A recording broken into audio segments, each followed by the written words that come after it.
Let's get it.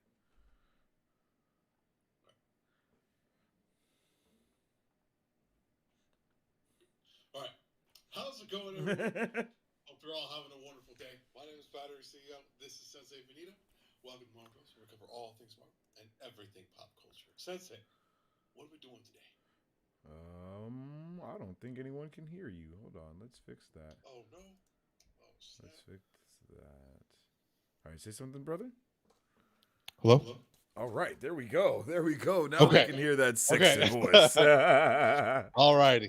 get it. How's it going, everyone? Hopefully, you're all having a great day. My name is Battery CEO. This is Sensei Benito, and welcome to Marvels, where we cover all things Marvel and everything pop culture. Sensei, what are we checking out today? Yo, today it is a lovely and fantastic day. It is the last Super Fam Friday of the year, you guys. So we're going to be discussing all the movies and shows and amazing nerdy things that we've kind of seen and went through over the year, as well as doing our giveaway for all of the awesome Super Fam and Brovengers that have been with us along this amazing journey this year, because this year definitely was a banger for us here at Marvel Bros, and next year is also going to be a banger for sure. So with all that being said, before we get too deep into it, make sure you guys follow us. Oh, that's still the wrong stuff. Why is that wrong? What? Oh, because I'm over here. Make sure you guys follow us at Marvel Bros to stay up to date with all the latest news, content, and everything else that we stay up to date with every single day. Oh, yeah. So, with all of that being said, what's up with it? Andre, I see Andre in the chat. My guy says, hey there, my fellow bros. It's time to put a lid on 2022 and anticipate all the good nerdy stuff coming our way in the new year. That is a fact, man. It's about to be a great nerdy new year. 2023 is going to be insane. It's going to be insane. And as always, it's great to have our brother in nerdy arms here with us as well. The man, the myth, the legend, Mr. Battery CEO himself. How you doing, it's good Bat? To be back, man. It's been a minute. It has. And, we're all, I know you're dying to hear about how Sneakerella is the best movie of the year. But, I don't know. Not Sneakerella. I think we got some surprises for you today. Sneakerella is definitely crazy. I forgot all about that movie, bro. I forgot all about that. Finessed when we watched the trailer for that. We were like, oh, this is about to be so good. And then we're like, wait, whoa. This is a completely different direction that we wanted. And then everything changed when the Fire Nation attacked. So that's basically what happened with that, bro. That was atrocious. Yes. But yeah, man, we're going to check out a couple of things. So we're going to check out our top movies, our top 5 movies of the year, the top 5 shows of the year, and then we're going to kind of nerd out about what we're going to get next year and kind of think about what we might, maybe rank those and put those in a tier as to how we feel about that. And then we have a couple of giveaways to do as well with you guys. And there's actually a giveaway that's going to be starting right now in the chat. So if you guys use there it is. Look at that. Look at Streamlabs up in there. You can get a 1 month free of Marvel Unlimited or DC Universe Infinite. And this is something for all of the all of our subscribers and even the mods, because sometimes the mods can't do anything, but you guys can. So if you put in !raffle into the chat, that you will be able to use your Marvel Bucks to buy a ticket to enter the giveaway. So you guys can buy up to 50 tickets. So get your tickets in. !raffle, I'm pretty sure, is all you got to do in order to get those tickets going and whatnot. So yeah, that is officially started now, and we'll probably end it before our stream's over, so we can kind of get to know what's going on. So that's awesome sauce. And what not a what? Let's see. Okay, I see you in here trying to get it going too. Andre immediately was like, raffle, baby. Let me let me see what this is about. Here we go. Let's go here. Open Streamlabs. I'm just trying to make sure that it is all good.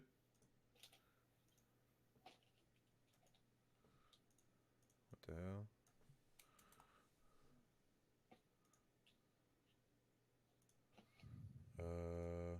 Let's see. Dashboard. Let me make sure it's on. Let me make sure I turned the raffle on for you guys.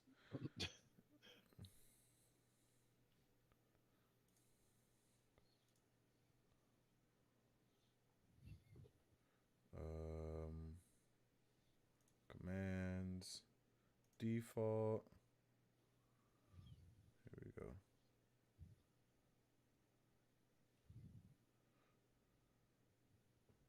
Yeah, you should be able to. Exclamation point raffle. I'm pretty sure.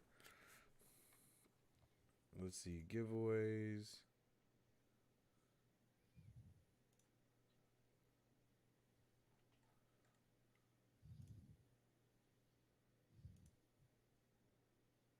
Yeah, exclamation point raffle. Try it again. Try it again, Andre. It should be working. I think the bot just had a little second that it needed to catch up to what was going on. All right. So, what's up with it, Tristan? How you doing, my guy? Love to see you in the chat, my brother. How's it going, Tristan? Yo, the raffle is live right now. I don't know if you have any Marvel Bucks, Tristan, but you should. Exclamation point raffle to enter that giveaway for a chance to earn a 1 month free of Marvel Unlimited or DC Universe in whatever you guys want, whichever one. Okay, let's get that, and then boom. Let's see. And this is the first time we've done it, so if it doesn't work or whatever, we'll figure out what's going on, and we'll figure out a way to still get that out to you guys. Let's see if I can add Bucks at least. Add Bucks at Tristan, and we'll give you 250. Let's see if that works.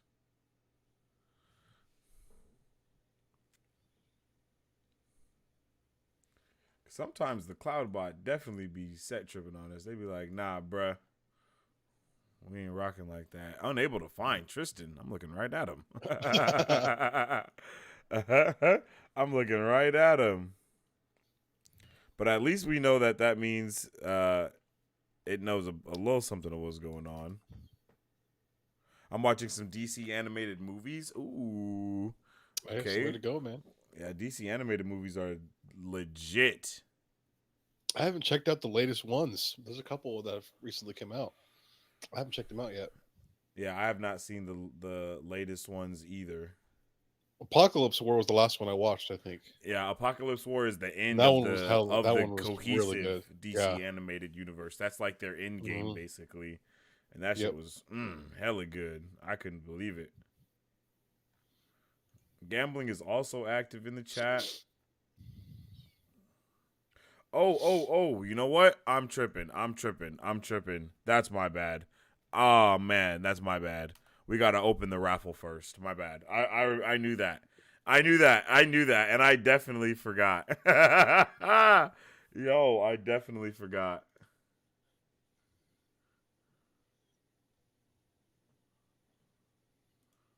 I think that should be right. We should be good now, I think. Open. Let's see. Let's try it again. Open raffle.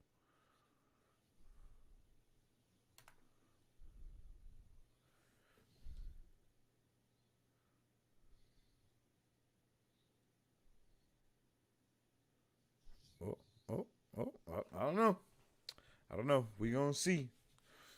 Ain't nothing to it but to do it, baby. Okay, let's close these out. Bam.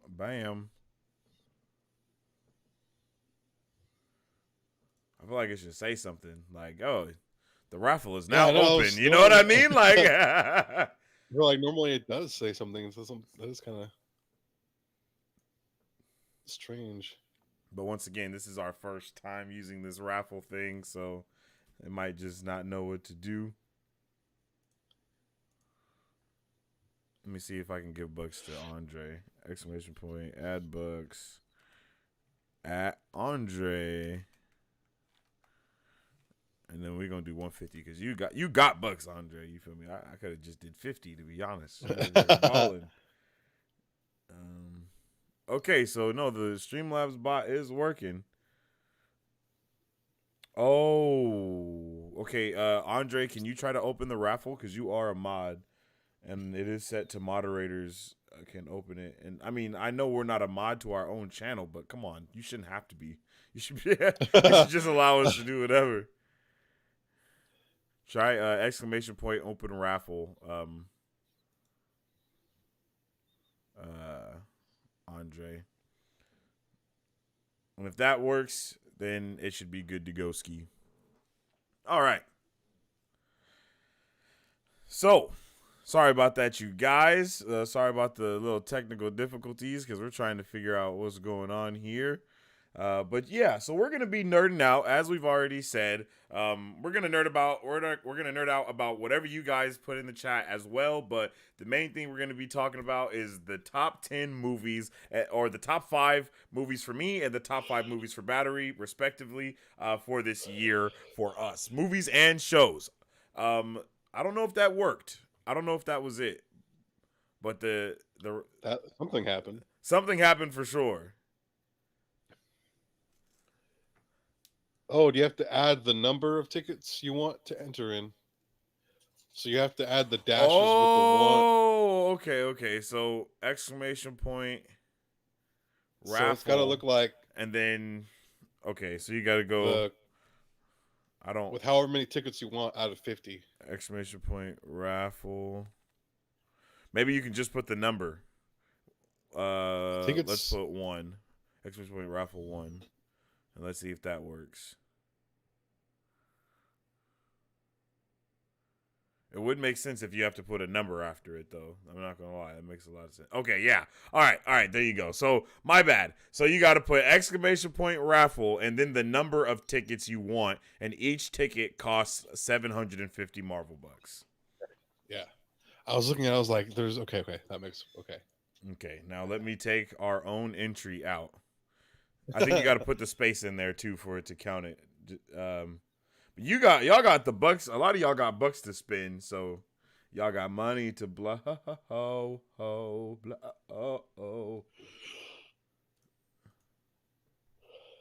Okay, yeah, there we go. So that's how that works. Good to know. Now we know for the future, you guys. The more you know. That's awesome, though. Okay, that's cool.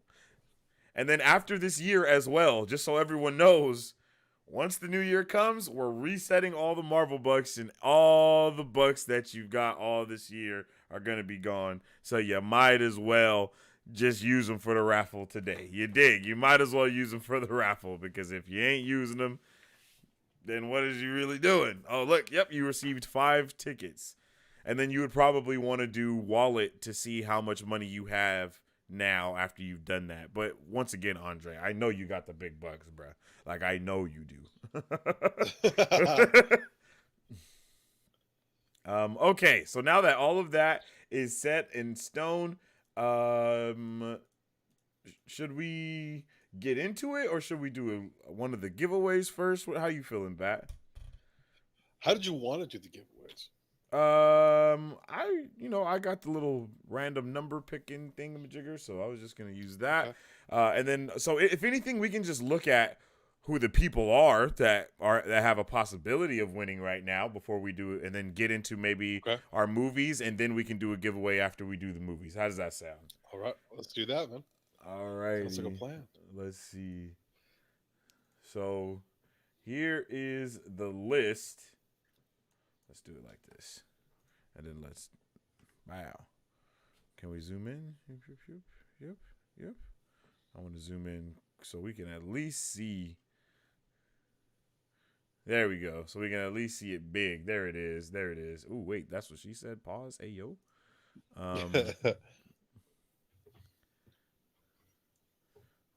Let's fix this a little bit. Yep. Let's bring those sides in, baby.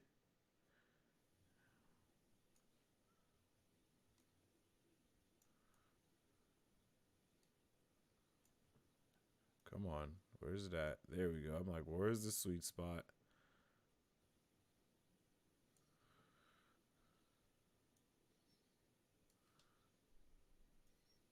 Okay.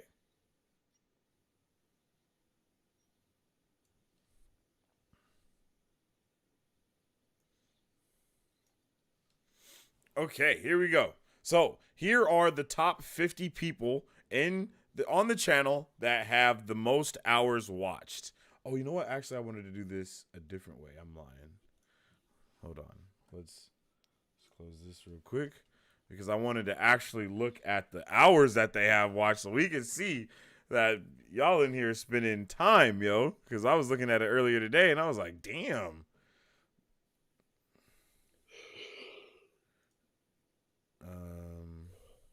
Some of y'all work. Some of y'all spending a work weekend here. I ain't gonna lie.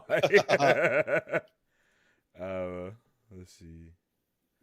Store loyalty, yeah, loyalty, and then hours. Boom. Okay, so this is just so we can see like. Okay, I got it. Here we go. Okay. Where's that? Boom.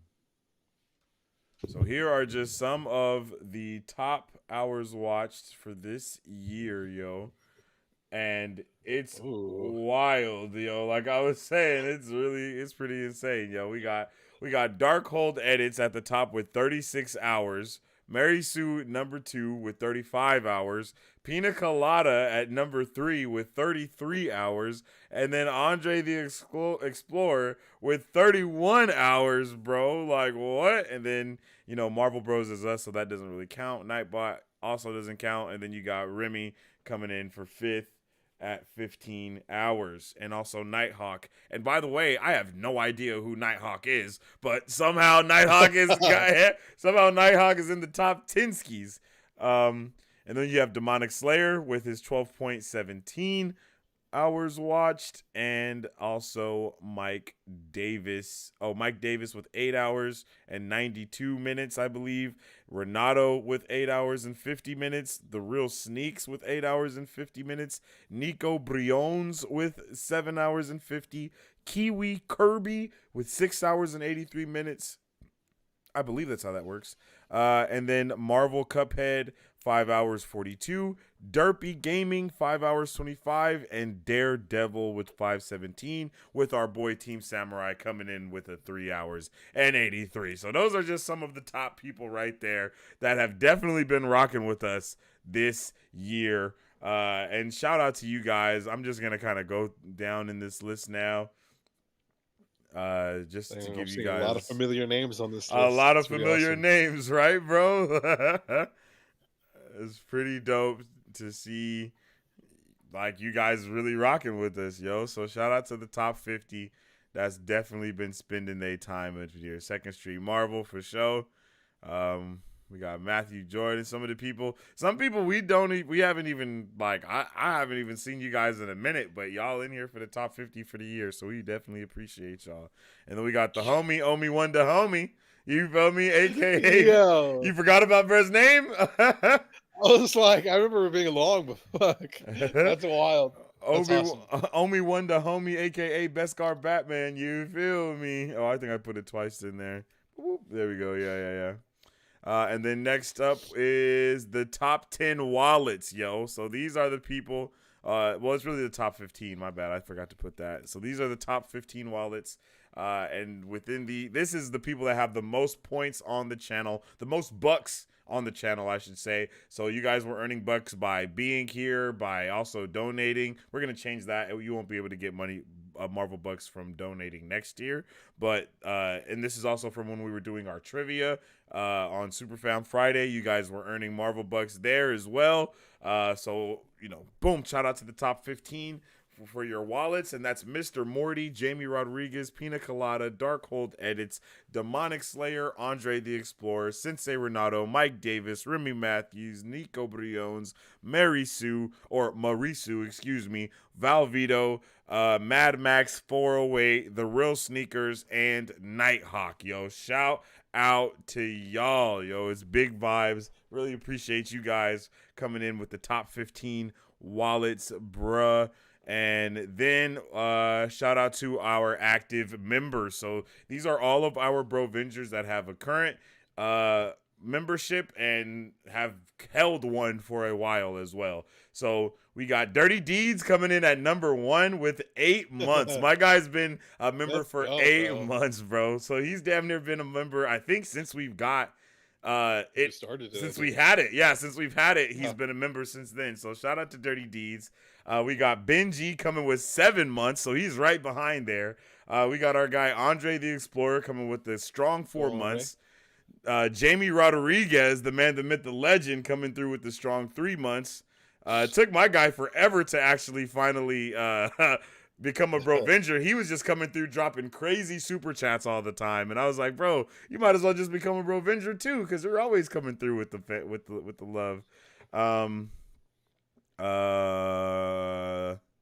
Oh, we got Cristiano Uzumaki, and I think this was a restart. This Cristiano Uzumaki is also Dark Edits. He just keeps changing his name over and over again. We got Remy with the 3 months, Pina Colada with the 4 months, and then Kiwi Kirby with the 4 months. Yo, so shout out to all you guys. So all of these names that we have talked about and seen will be entered in the different giveaways. We're gonna do the top 50 hours giveaway, and then we're gonna do the top 15 wallets giveaway and the active members giveaway, because it's you guys that are obviously showing the most love and support to what we're trying to do here at the channel, and we appreciate you guys for that. Let's see. My guy Andre was like, hold on, I got the Bucks.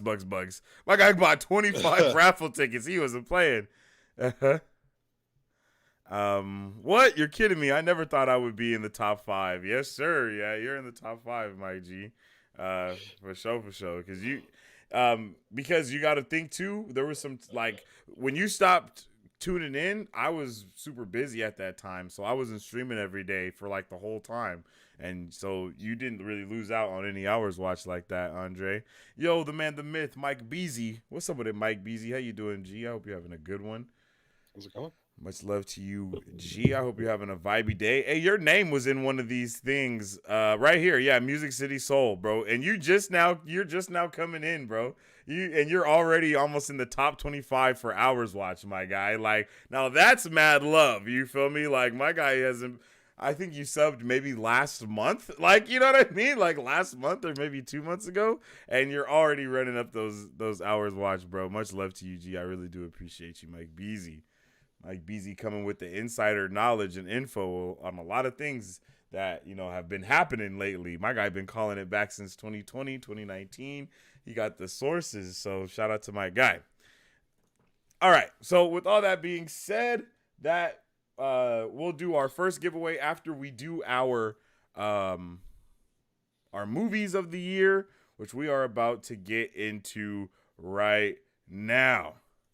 All right, Bat. So why don't you start us off and get well, let me tell you guys. We have a top 10 list, but we are going to shorten that down to top 5 through our discussion of the movies that he picks and I pick, and then we're going to kind of be like, so what's the top 5 after that? So we're starting at 10, and then we're going to narrow it down to the 5 after a tense discussion. So go ahead, bro. Take it away. Okay, so this year, we've seen quite a bit of movies. Mm-hmm. I think for me personally, I think I wish I could have seen a little bit more. I think we missed out on some pretty big movies that came out this year, but we did see a lot of really good quality movies that were released throughout the year. Mm-hmm. For me, I have a list here. I think I'm going to kind of go in random order in terms of like where I want it for now. Yeah. And we'll kind of go into the discussion as to why I might have them placed higher over the other.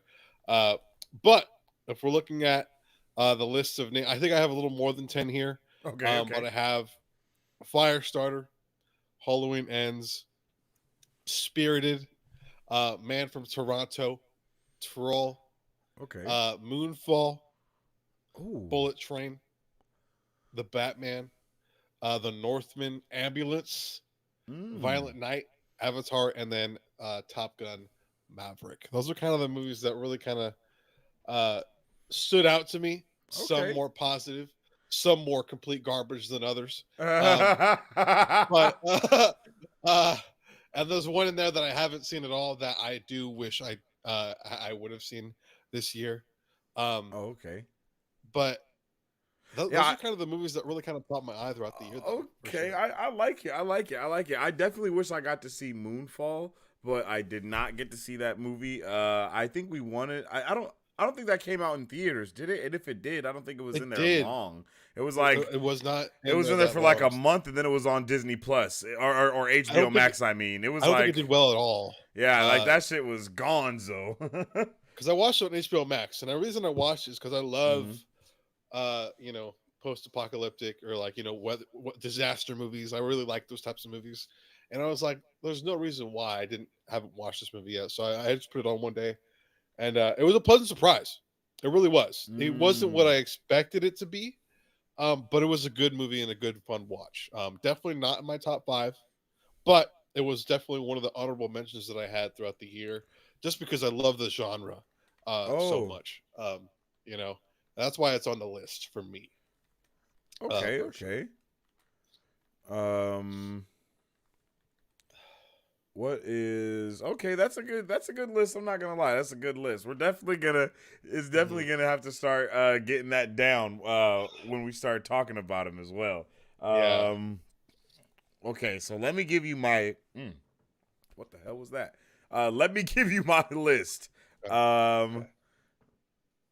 all right, I just had to see if this other movie was in there. Okay, so here's my list for the top movies of 2021. All right, so I have this is in no particular order as well. I have Everything Everywhere All at Once, Okay. Wakanda Forever, The Northman, Bullet Train, The Batman, Nope, Prey, Doctor Strange in the Multiverse of Madness, Avatar 2.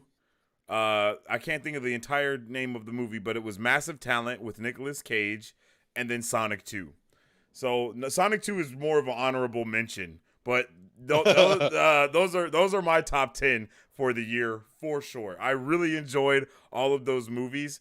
I think all of the movies that I had on my list all also kind of took me by surprise as to where I was very enthusiastic about them, very anticipated for them. But once we got in the theater, my guy, like it Happened was a lot it this was year unbelievable. too. Yeah, it happened so many times that we were like, holy shit. Hmm. I didn't know that this is what we were in for. And I didn't put this on here, but I think this was also this year, the movie The Last Duel. That was also a really good movie, and I think that That was was a this good year one. as well.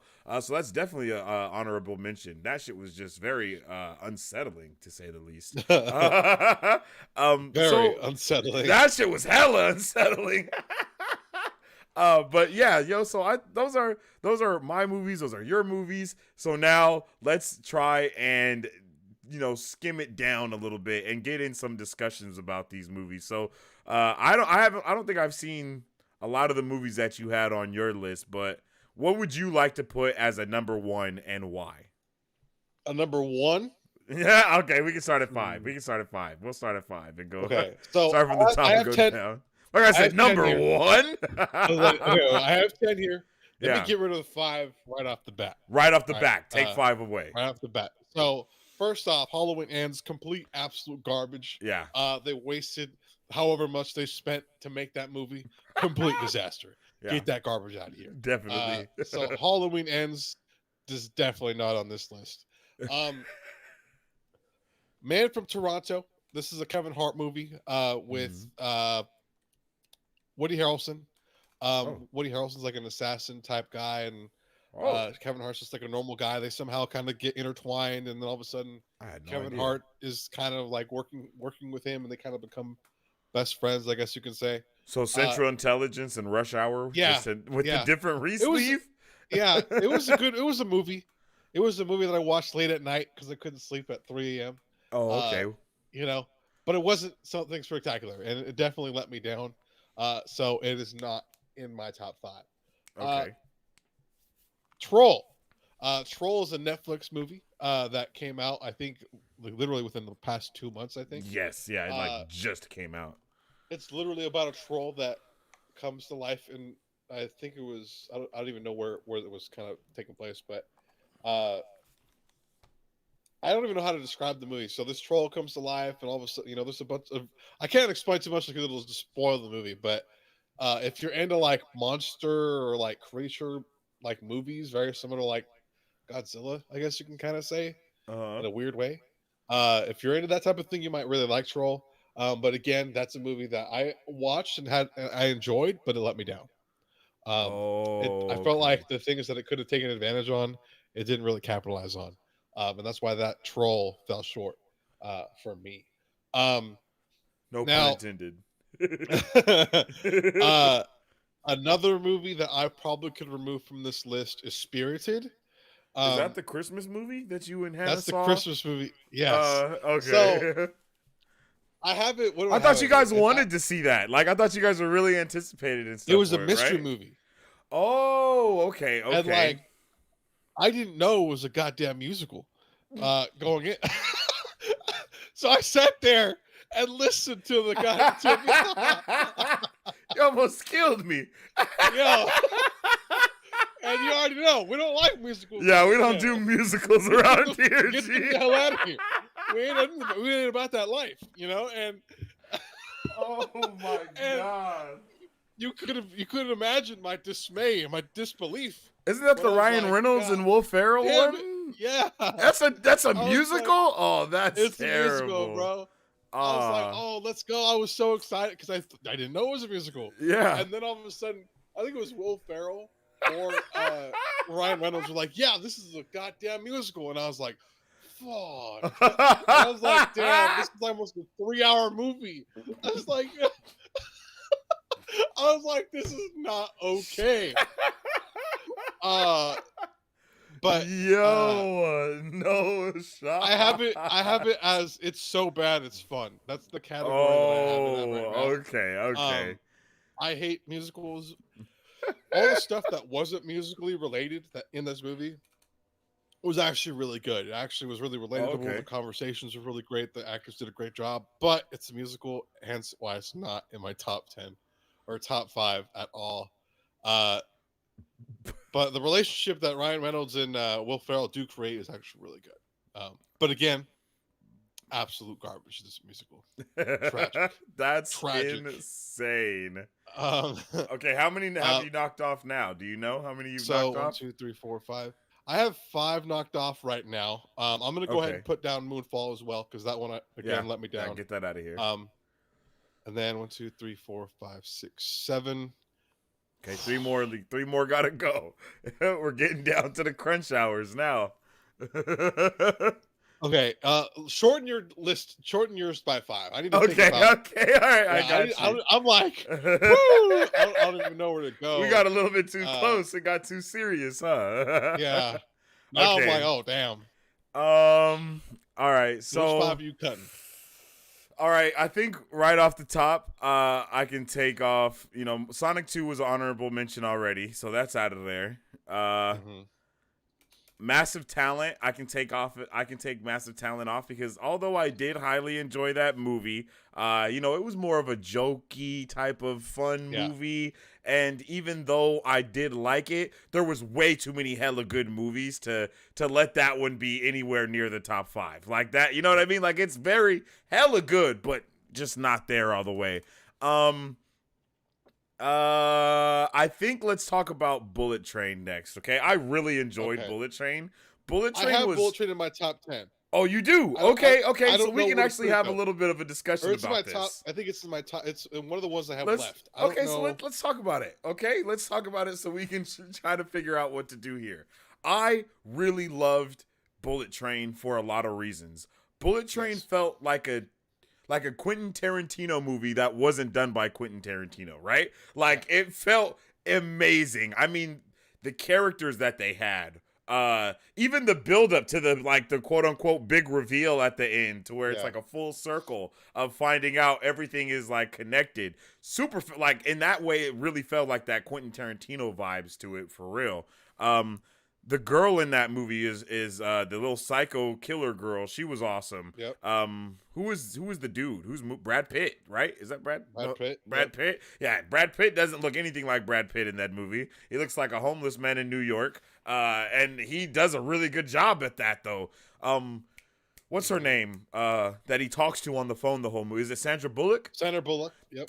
Even though she had like 2 seconds of actually being in the movie at the end, her good voice carried the movie low key. Like it was a very pivotal part to the story. The relationship between the two brothers broke my heart. I'm not even gonna lie. Like yes. Tangerine and Lemon. Yo, Tangerine and Lemon, the homies, bro. Yo, come on. I know we both were shattered when we watched that movie. We were shattered. And we were thrown for so many loops with those two. So, yes. And then until it was over, and we realized, damn, that just happened. You know what? God. Bullet Train felt like to me? It felt like a James Gunn movie. You know what I mean? Like the Suicide Squad. Like it felt like the Suicide Squad, but not superhero with no superheroes though. Like you know what I mean? Yeah. Like no superheroes, no nothing, just that. Like yeah, that's definitely what that felt like all the way. I was feeling that. But try to remember what didn't we like about the movie? Because all the things that you said, I agree with. The actors are great. The action was great. I really don't remember us not liking anything in the movie. I can't remember if we had any hiccups with it. I think we might have talked about the pacing. It might have been a little long. Yes, the pacing did feel a little wild. I remember saying that. I remember the pacing. We were like, damn. Because I checked my phone and I was like, what time is it? Like, because it was kind of late. We went to a late showing. It's a longer movie.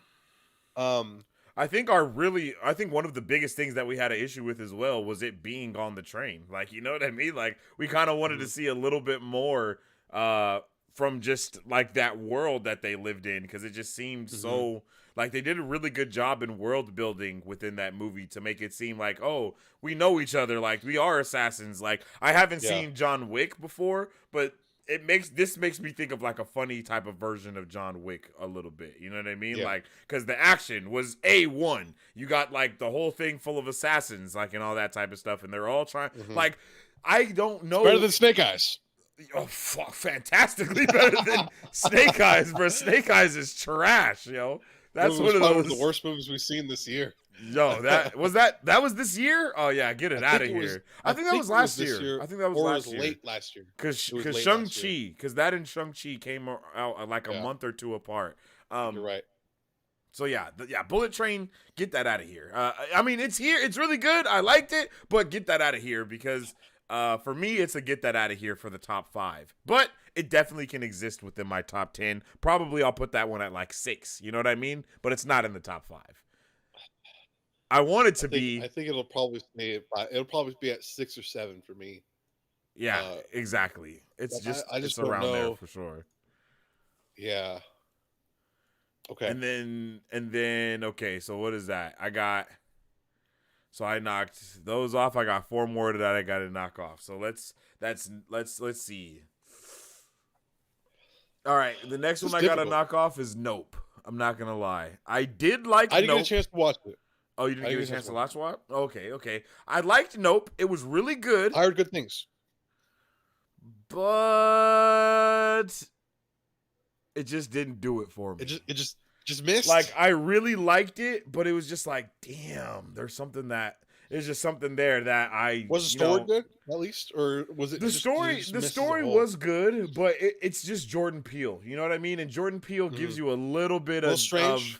A little strange. Like I like Get Out more than I like this movie, and then I haven't seen Us, so I can't really properly rate it against those movies that he's done. But this movie is definitely in there with like.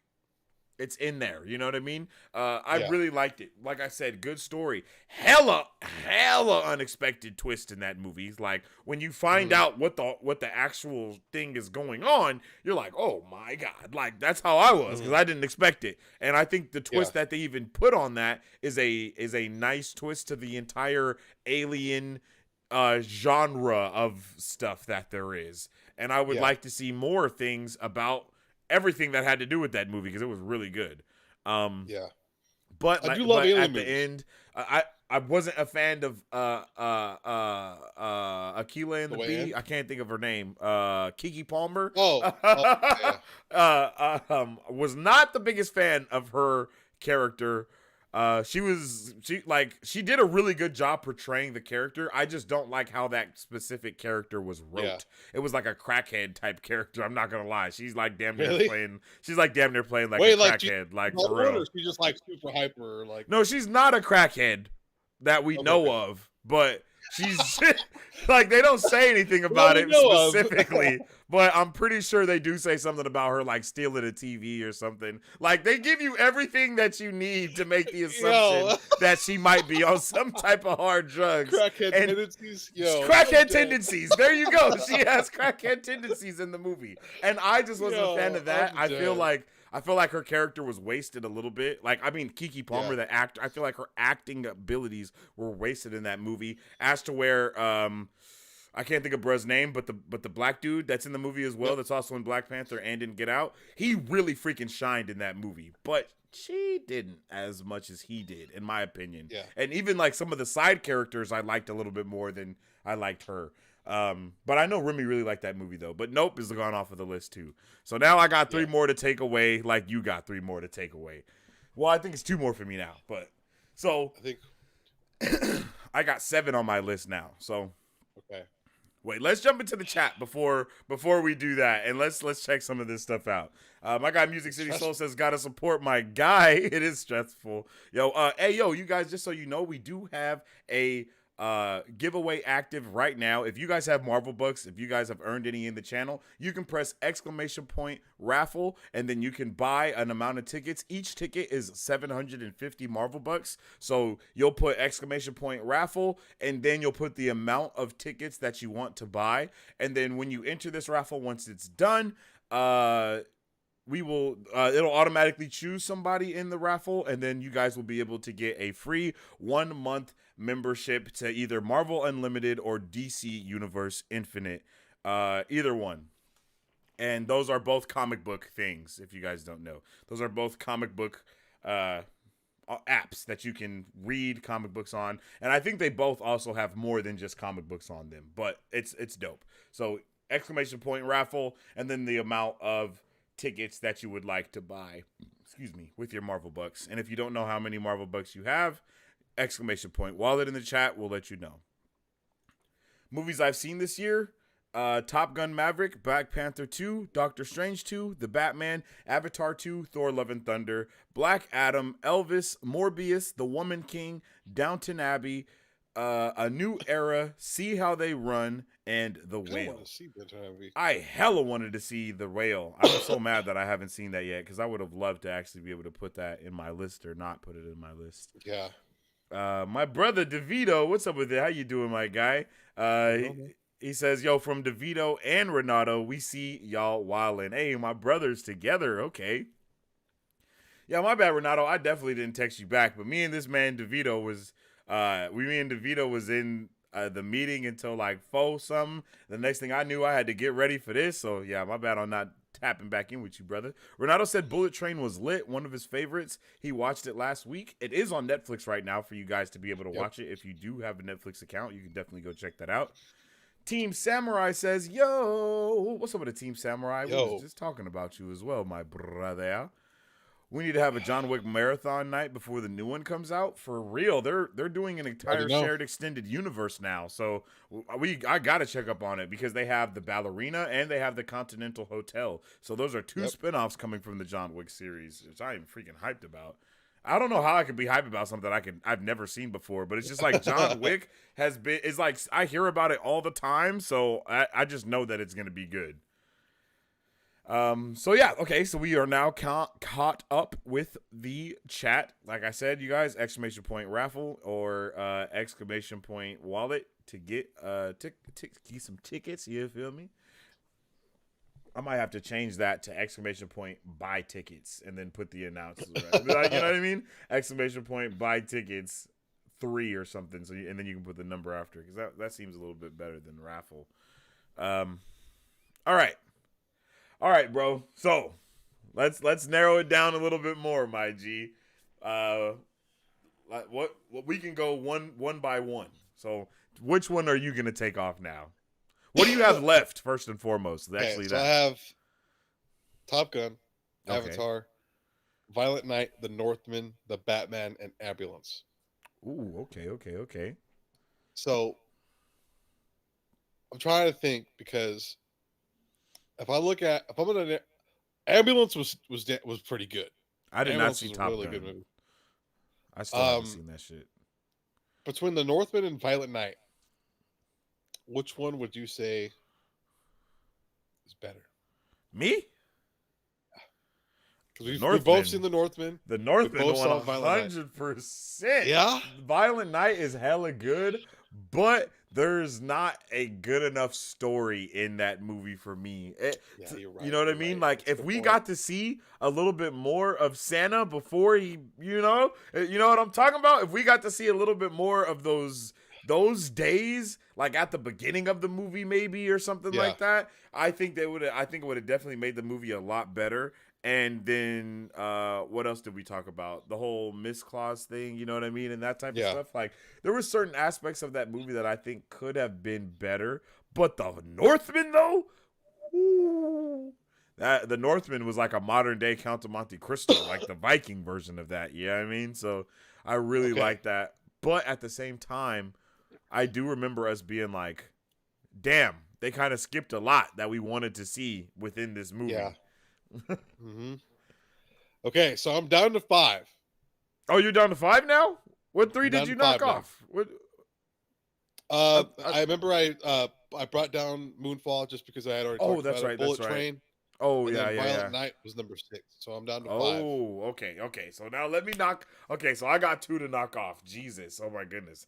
I thought I had more time than this. Okay, so I have 7 left, and here are my 7 left that I have.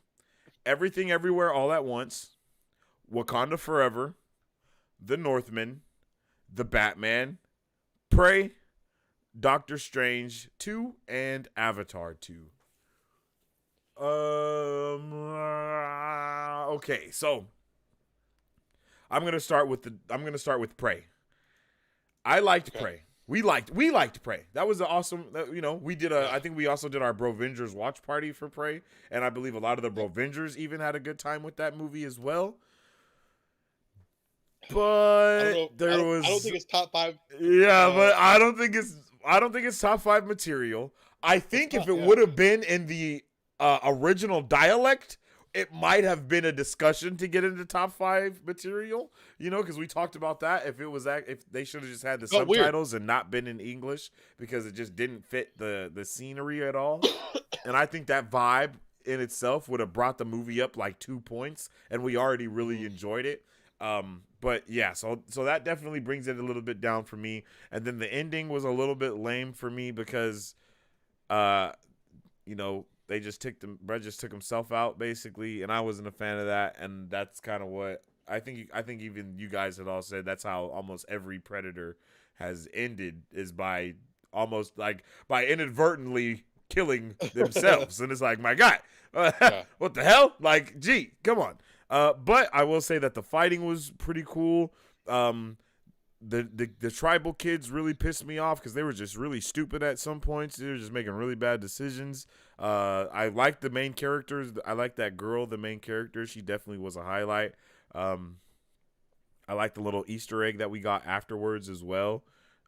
With like the gun and then the ship coming, like I really like the one at the end in the form of like cave paintings. You know what I mean? Yep. That was really dope. But once again, it just was not top 5. It's just not top 5 worthy. So You're out of here. Woo. Okay, we're getting into really spicy territory. I'm not gonna lie.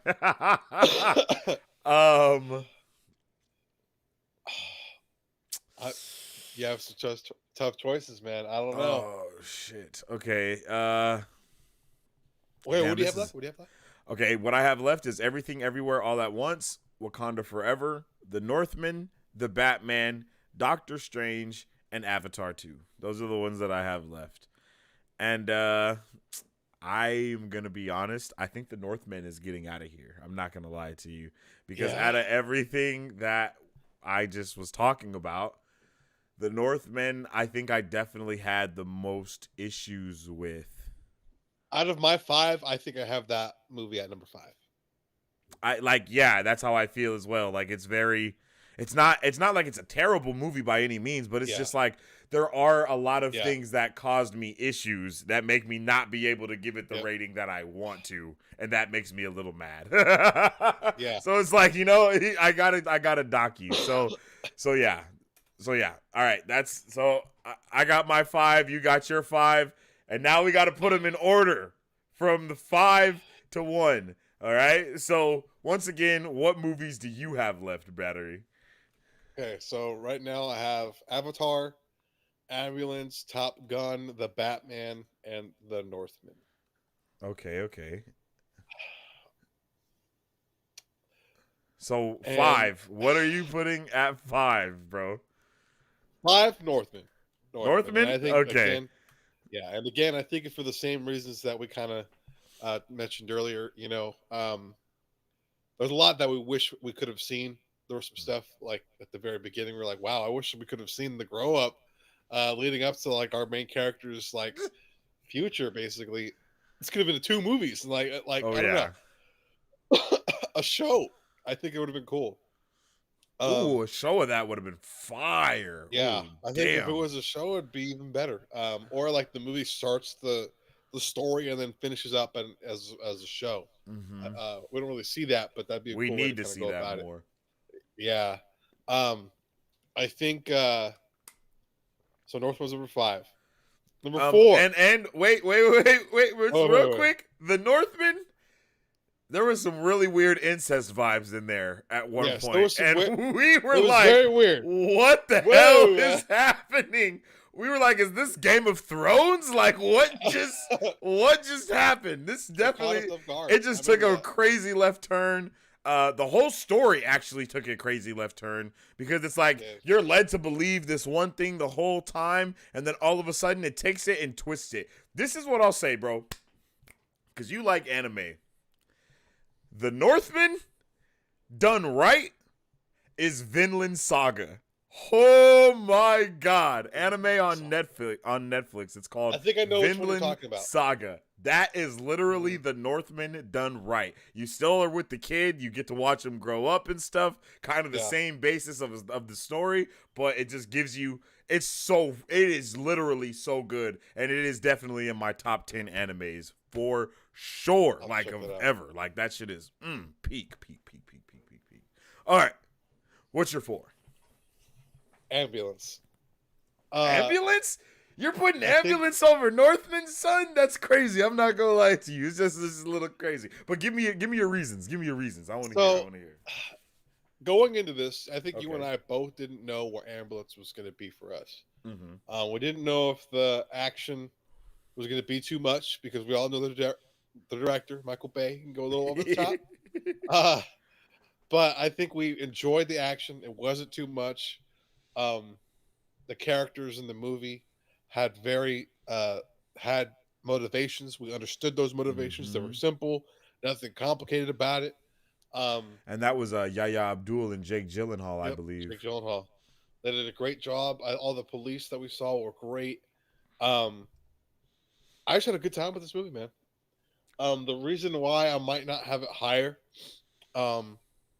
is because all the gunfighting seemed very unpractical in that these people were shooting, supposedly pretty accurate weaponry, right? And not a single cop was shot.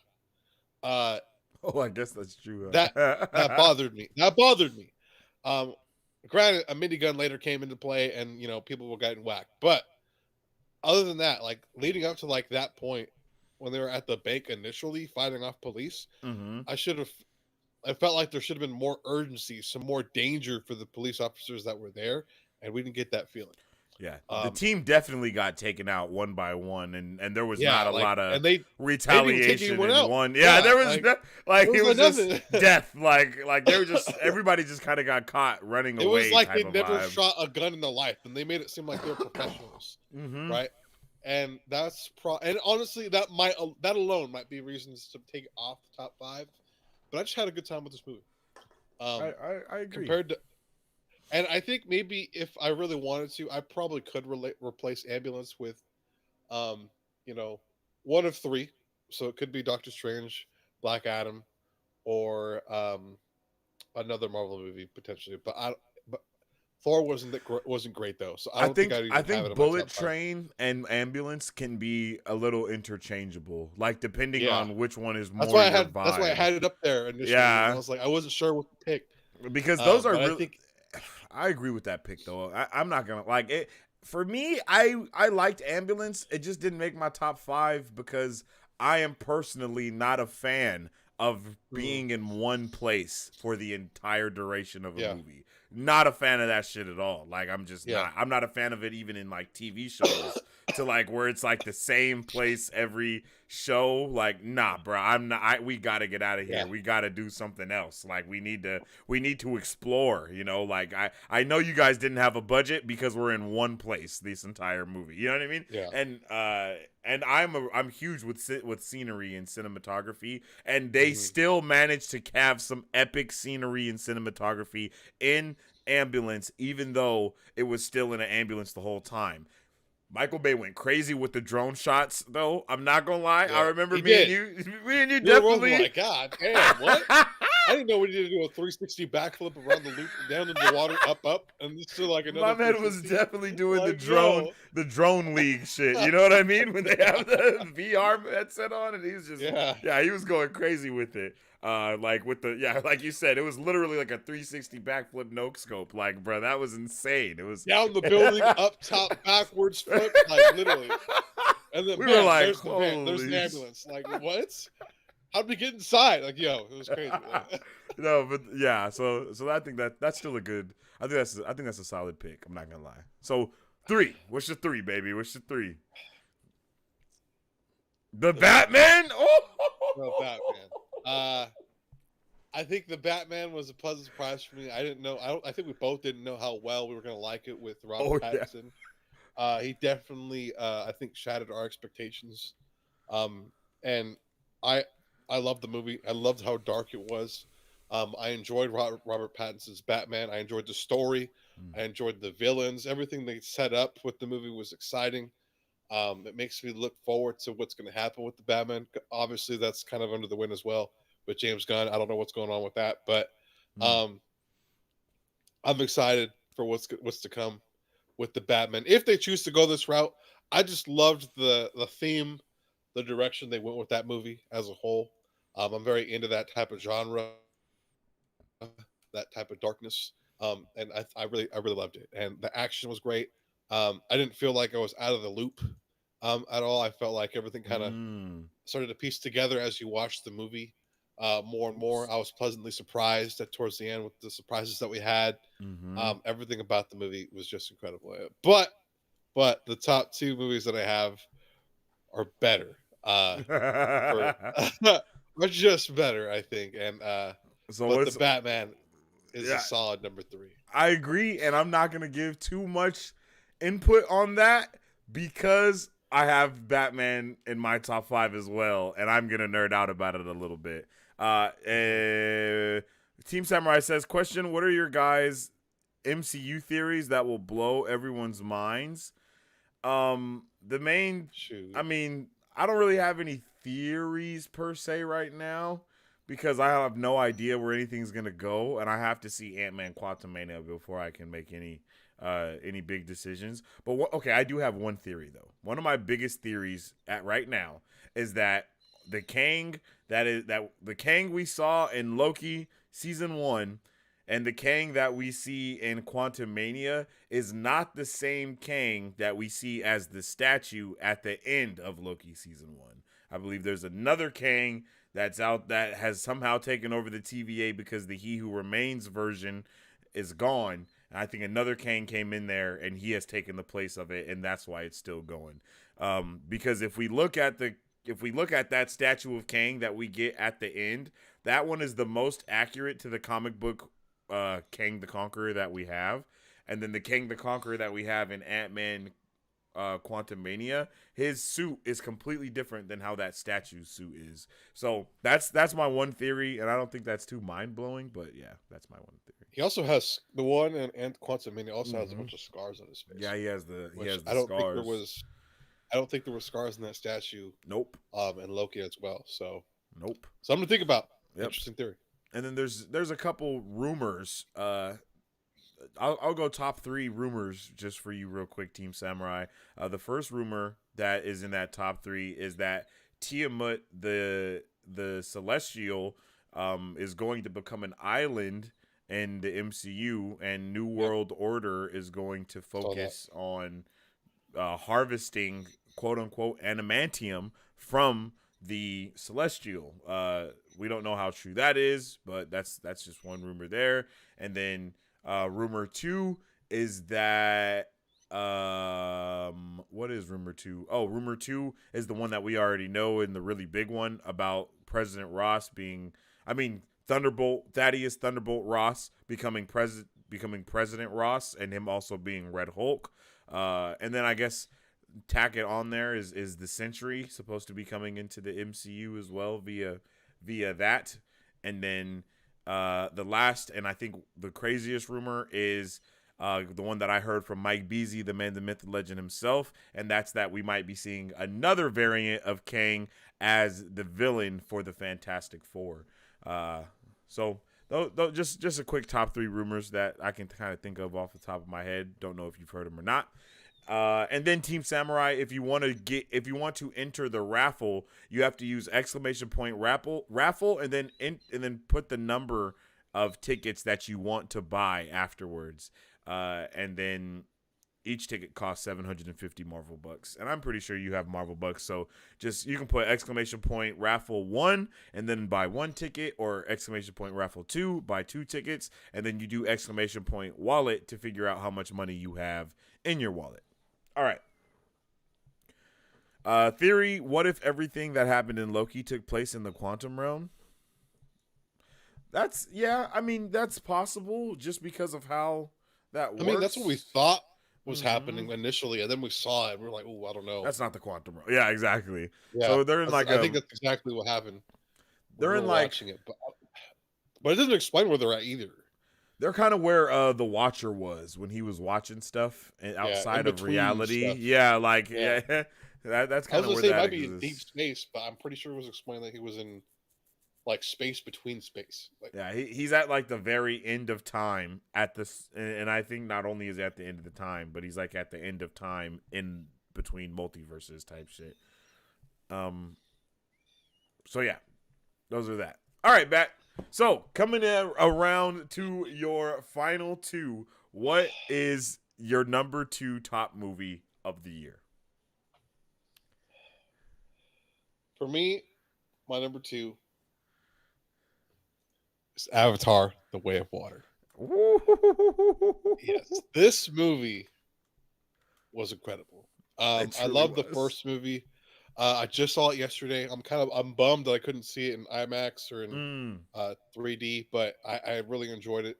But my theater that I went to yesterday was actually packed. There was actually a lot of people there to watch it, which was surprising.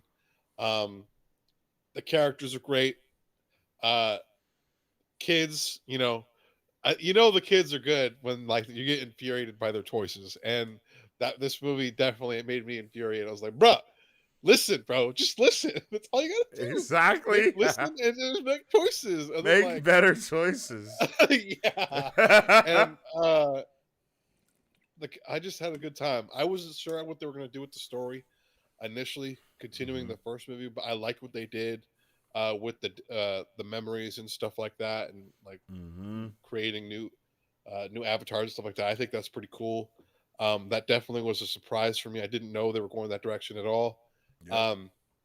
It was good to see the characters that I actually really liked in the first one initially before they kind of turned bad guy, and then like see them back again for a second life was pretty cool. But now I'm kind of curious, can they still come back since they still have their memories? Like how many times can they come back? Yeah, Is that a thing? I think that might be one of the worst things that might happen. Yeah, and I think the the the way they kind of created the reason that humans coming back was really surprising for me. Mm. With Earth and then like the resources that they're trying to go after in this movie was pretty interesting. Um, I can't say I'm mad about it. I don't know if that was the downfall for me. I understood the first reason from the Mm. first movie. I feel like I like that much better than the new reason they have to be there. Or there's two reasons they're there basically that we see in this new one. Yeah. I like one of them better than the other. You said you like the new reason better than the old reason, or you like the old reason I better than like the new I one? like the old reason better, and I like one of the second reasons, one of the two reasons why they're there. Yeah. But one of the reasons why they're there isn't kind of I wasn't a huge fan of. Not that it was boring or anything like that. It just felt lazy. Are you talking about? For You me, talking about the whale? the The the whale whale, goo? the whale, Okay. yeah, the whale Yeah. goo. That just felt a little lazy for me. But Yeah. I I like don't think it felt as lazy as the reason why they won it. You know what I mean? Like the yeah, reason why they wanted it felt a lot lazier than anything, and it was like, yeah. come on, That's why son. that's Like, I come thought it on, was going to be son. something Like, cooler, and then when they said it, I yeah, was like, what? That might be yeah. the only downfall, really, is that But I component do there. I don't understand know. what you're saying about the second reason. The second reason is Yeah, definitely better. Definitely like the yeah. second reason. Um, and I don't know. I just felt like the tribal relationships was really cool. I think the way the kids got to really kind of be their own and make stupid decisions and learn from them and not learn from them and continue to make dumb decisions was pretty entertaining to watch. Made it made us feel engaged. The music was incredible. Um, it looked stunning visually. Screenplay, everything was perfect. Um, I really enjoyed this movie, but it is my number two for the year, and I'm glad I was able to check it out to finish off the year because it was definitely one of the highlights for the year for sure. Um, I but agree. I'm excited for what's to come with the future when Yeah, it because comes there's to like what the Avatar six? six. I think yeah, I think there's six more I think they movie already avatars. filmed part three, and they're working on the Mm-hmm. script for four. Yeah, Yeah, yeah. I have no idea where it's going to go, but if they yeah. actually do good with it, this series can really So, the question: franchise can go. You It can might be incredible. you might know this more than I. I don't know if I read something wrong or read something, but they're still losing money at $1 billion in ticket sales, right? Yeah, I believe they have to clear Okay, I thought it $2 billion. was three They have to make 3 billion to at least have made a profit because I believe the because they filmed budget on this movie two was and like three two at the same point time. five billion. I think it's like 2.5 or 2.4 billion dollars. I think was the Mhm. budget for this movie. I can't remember the exact dollar amount. Remy could Because probably tell us. they technically filmed two movies during this. Because they finished three while they were working on two. Oh damn, Um, for real. yeah, so three's already done. They're just editing and doing stuff like that. Four, they're still working on the Oh. script. At least that's what I read. But like I understood that even with the 1.1 billion that they made, which I think was announced either yesterday or today, Mm-hmm. uh, they're still losing money, which is kind of crazy to think about. Yep. But the first Avatar also made probably what 3, 2, 4 billion up to this point, probably considering the amount of times they've re-released it and beat Endgame. This just Um, says the budget was $250 million. That can't be right. why were they saying that they have to clear a couple billion? Because you read the same thing then, right? Because Yeah, like I because it was understood that. like, Yeah, yeah. I don't there know. might be other reasons. Maybe the marketing and everything combined. Maybe the actors Yeah, pay and stuff like that. I don't know yeah. I have because I no understood idea. that they had to make way more than $1 billion just to make the money or make it worth it, or even to justify the six movies that they need to make more. I don't know if that was the conversation. Mm-hmm. I didn't read the article. I just understood that was what was talked about. It says an estimated budget of 350 to $460 million. Still a lot of It is money, one of the most expensive movies ever made. but Endgame was almost a billion, though, wasn't it? But I don't. We must just have our numbers wrong or something. I don't know. Because I thought Endgame was almost $1 billion. It was like Avengers 900 something Endgame million. budget was 356 million USD. What? I Yeah, don't know I where I'm have getting my no numbers idea. from then. Yeah, bro, because I could have swore I was reading the same numbers that you're giving, so I'm even more confused right now. Because I was Yo, on the same board as you, like all the way. I was like, yeah, 100%. Like, I guess not. That's wild. dang, I've been lied to. Yeah. But yeah, I agree with a lot of the things that you said, and once again, that one is also in my top 5. So I'll hold off on giving a little bit more until it's my go round. So now for all the marbles, for the last and final thing for our top 5 movies for you, Battery CEO, what is your number 1 movie of the year? Well, Top Gun Maverick Oh shit! I was forgot my you even favorite had that on movie your list, of the year, and it's my number 1. and I have not seen this movie, so Bro, this is all you to take the helm on. I've never felt so enthralled, so invested, so alive and proud to be a part of a movie before.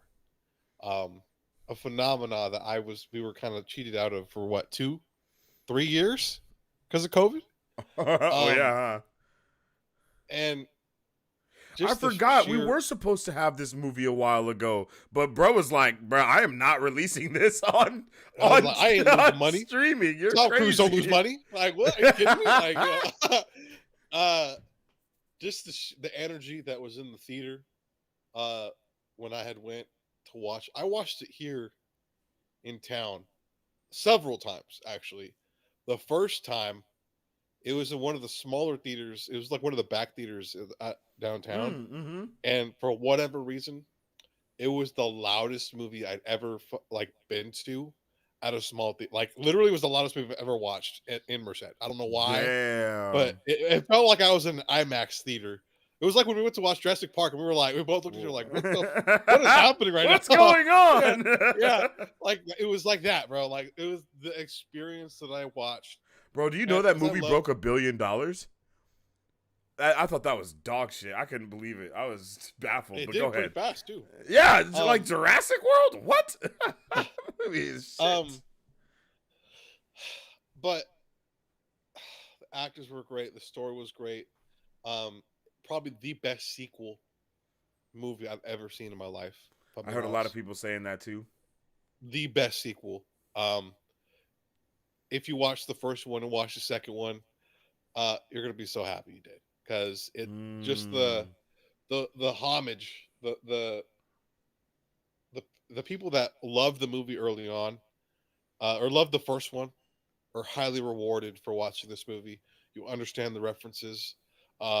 This movie like talks about the dangers, the challenges that Maverick is handling, the problems, the emotions, the feelings that he's feeling. Everything about this movie was just something I just fell in love with, man. And granted, I love like, war, like, type movies and stuff like that, spies and espionage. And this movie, I watched it one time. I think 5 times at this point, 3 of which were in theaters and 2 at home. The first time I watched it at home, I had my surround sound maxed out. I'm pretty sure my neighbors thought someone was getting shot and executed in my home. But I remember my mom and because it was me, Hannah, and I think another friend of ours were watching it one night, maxed out, everything, lights off, locked in, living room TV, Yeah. and and I think my mom and them came home. They started screaming because it was so loud. They were like, "What is happening? Are we at war? Like, the house was shaking." Bro, it was the most incredible experience. Oh God, dude, it's such a good movie, and that's why it's at my number 1, man. Oh yeah. We'll have to watch it because it's such a good movie, man. I bought that movie, I think, in 4K the moment it came out. I think I did, at least. I don't know. It might be around here somewhere. I'm not sure. Oh, you know what? I did buy it on 4K, but I bought it digitally. But I will buy a hard copy of that movie because it's definitely in a special place for the rest of my life. I left that theater thinking, you know what? Joining the Navy might not be that bad. I will be. I was like, you want to be a pilot? Sign me the fuck up. Like that was my mindset. My man said, higher, further, faster, baby. I'm in here. Yo, I'm trying. I was like, yo, I'll do it. I'll do Put it. me That's in the the Air vibe. Force That's the movie. immediately. Yeah, that's the vibe the movie gave you, though, man. That's and lit. I think it was the same. I think it was the same case for the first one too. Like when the first Top Gun came out, I think the Navy saw a huge number of people wanting to be pilots, and I think it was the same case with this one. Probably not as much because we're in a different time. The Navy? Do you mean the Air Force? It's actually the Navy, which is weird, but I know. What? Yeah, I don't know how that. My life makes sense, is a lie. I thought the same thing. But Just like when I thought I knew something, god damn it. Yo, is it because are they flying off of the ships in the water? Because I could see that being Navy, but genuinely don't know. I just know that I would watch the videos of like real people, like real military guys, explaining Air Force and Navy. That got brought up, and it was like it's not the Air Force, it's the Navy. And because that was one of the questions, I don't know. I don't know the answers to why. I always thought Navy was like water. Yeah, like I'm not too sure. I think like navy blue. Like yeah. Like damn, I'm sure. not gonna lie. I am super mind blown off of that. Now I really want to watch the movie so I can find something out. Yeah, so I can learn some more. But I'm not gonna lie, that is a banger top 5 list, yo. That's nice, man. So let me read this back to you so we can see what it is. Let me put this last movie here. Okay, so your top 5 movies for 2022, starting at number 5, is The Northman, Ambulance, yep, The Batman, Avatar: The Way of Water, and Top Gun: Maverick coming in at number 1. Yep, yes. You stand by that? I'll stand by it. All right, okay. I will die for it. I will, especially for the top 3. But especially for the top 3 is crazy. Oh my goodness, yo. That's hilarious. Oh man. Andre the Explorer says Avatar 2 is now at $1.1 billion globally. Yeah, they're making bucks. Andre the Explorer also says it was worth waiting for Top Gun Maverick. I saw it 3 times. Damn, 3 times is dedication. I ain't gonna lie to you. I was that way with it. I think I'm not gonna lie. I've saw a lot of movies more than once this year in the theaters. I'm not gonna lie to you. So I can't even say nothing. But that's a W list, bro. I'm not gonna lie to you. So, man, for the moment, I have not been waiting for. Let's get into my top 5 now. And I'm nervous about this. I'm not gonna lie because I really like the 5 on my list. So. I'm not gonna lie. I think I'm gonna have to start number 5 with Doctor Strange in the Multiverse of Madness. Honestly, surprised it's in your top 5 at all. I thought you were gonna cut that one. I'm not gonna lie. Oh no, I really like Doctor Strange. Doctor Strange is it cut or number 5? No, it's number 5. It's number 5. I really like Doctor Strange. Like I really like that movie. It's one of my favorite Marvel movies. I can say it's definitely in my top 10 for Marvel movies, I believe, but I don't think it's in my top 10 for all movies as well, but the reason why it's not a little bit higher up is just because of, one, there was some wonky CGI in this movie and there was definitely some parts that had me like, 2, there was definitely some cop-outs in this movie for certain things, like the whole step on this and it reads your memory and shows it as a video. That wasn't the best thing either. That was kind of, I'm not even gonna lie, that was probably one of my least favorite things that happened. And then also,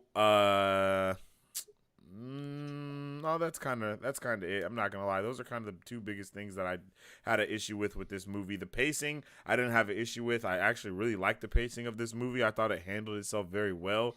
I think it's hard when you're dealing with a movie on this scale, going through multiverses and doing all this type of shit. I think you're already I think you're already like you're kind of set to have a little bit of a bad time, especially when you're not doing it in like a goofy way, like Deadpool, like not trying to bag on anything or anything, but when you're not doing it in like a weird way, you know, like it's hard to handle it, you know, like even when Wolverine with Days of Future Past, even that movie was a little bit like, you know what I mean, because he's going into the future and all this shit is going on, and it's like, okay, it's okay. I'll handle it.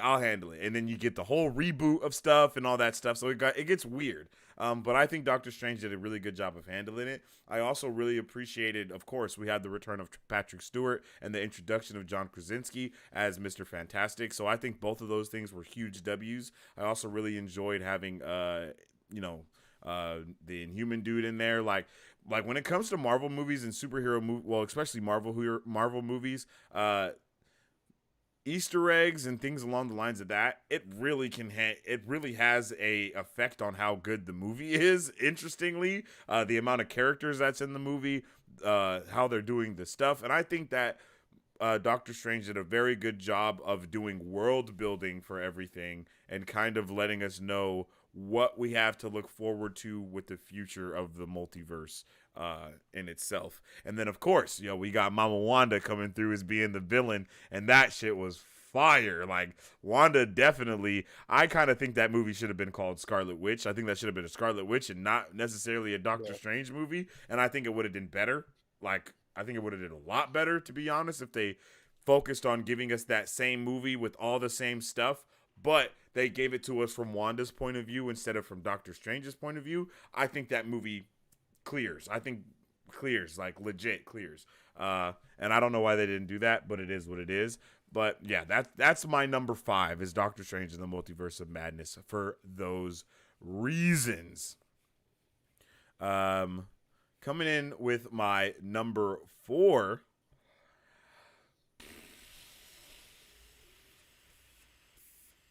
This is a really hard list because I really like all of these movies. I was like, a difficult list, man. Yeah, I really like all of these movies. What do you have left? What I have left is freaking Everything Everywhere All at Once, Wakanda Forever, The Batman, and Avatar 2. So this is gonna be hard. I'm not gonna lie, I'm gonna put Everything Everywhere All at Once at number 4. Only because even though I really had a damn good time with this movie, this movie was peak. Me and Battery were literally like, that was one of those movies when we were just like looking, it felt like we were looking at each other like the whole movie. Because it was like, bruh, holy shit, that was awesome. Holy shit, what the hell is going on? Like, it was just a whole bunch of emotions and just we couldn't even fathom the things that were happening on the screen, and just the scene by scene. It was just so good and so great. The story was there. The action was definitely there. The sci-fi like type of vibes was also there. All the actors brought their A1 game. Another multiverse movie, so definitely one of those movies that's a little bit harder to kind of grasp the sheer scale of what the hell is going on, because whenever you see multiple characters when you see multiple characters but that character isn't the same as another character but it's the same character, that's always can be confusing for people. But I think that this movie did a really good job of distinguishing every character from themselves. What's her name? The main actor? Michelle Yeoh. Yeah, Michelle Yeoh. She did her damn thing with every version of herself that she played. So different from the other one. Even the way that they dressed, walked, talked, presented themselves. She did a great job with that. Ki Hui Kwan, he did amazing as her husband as well, and I believe he's supposed to be in the Acolyte series that's coming up, if I'm not mistaken.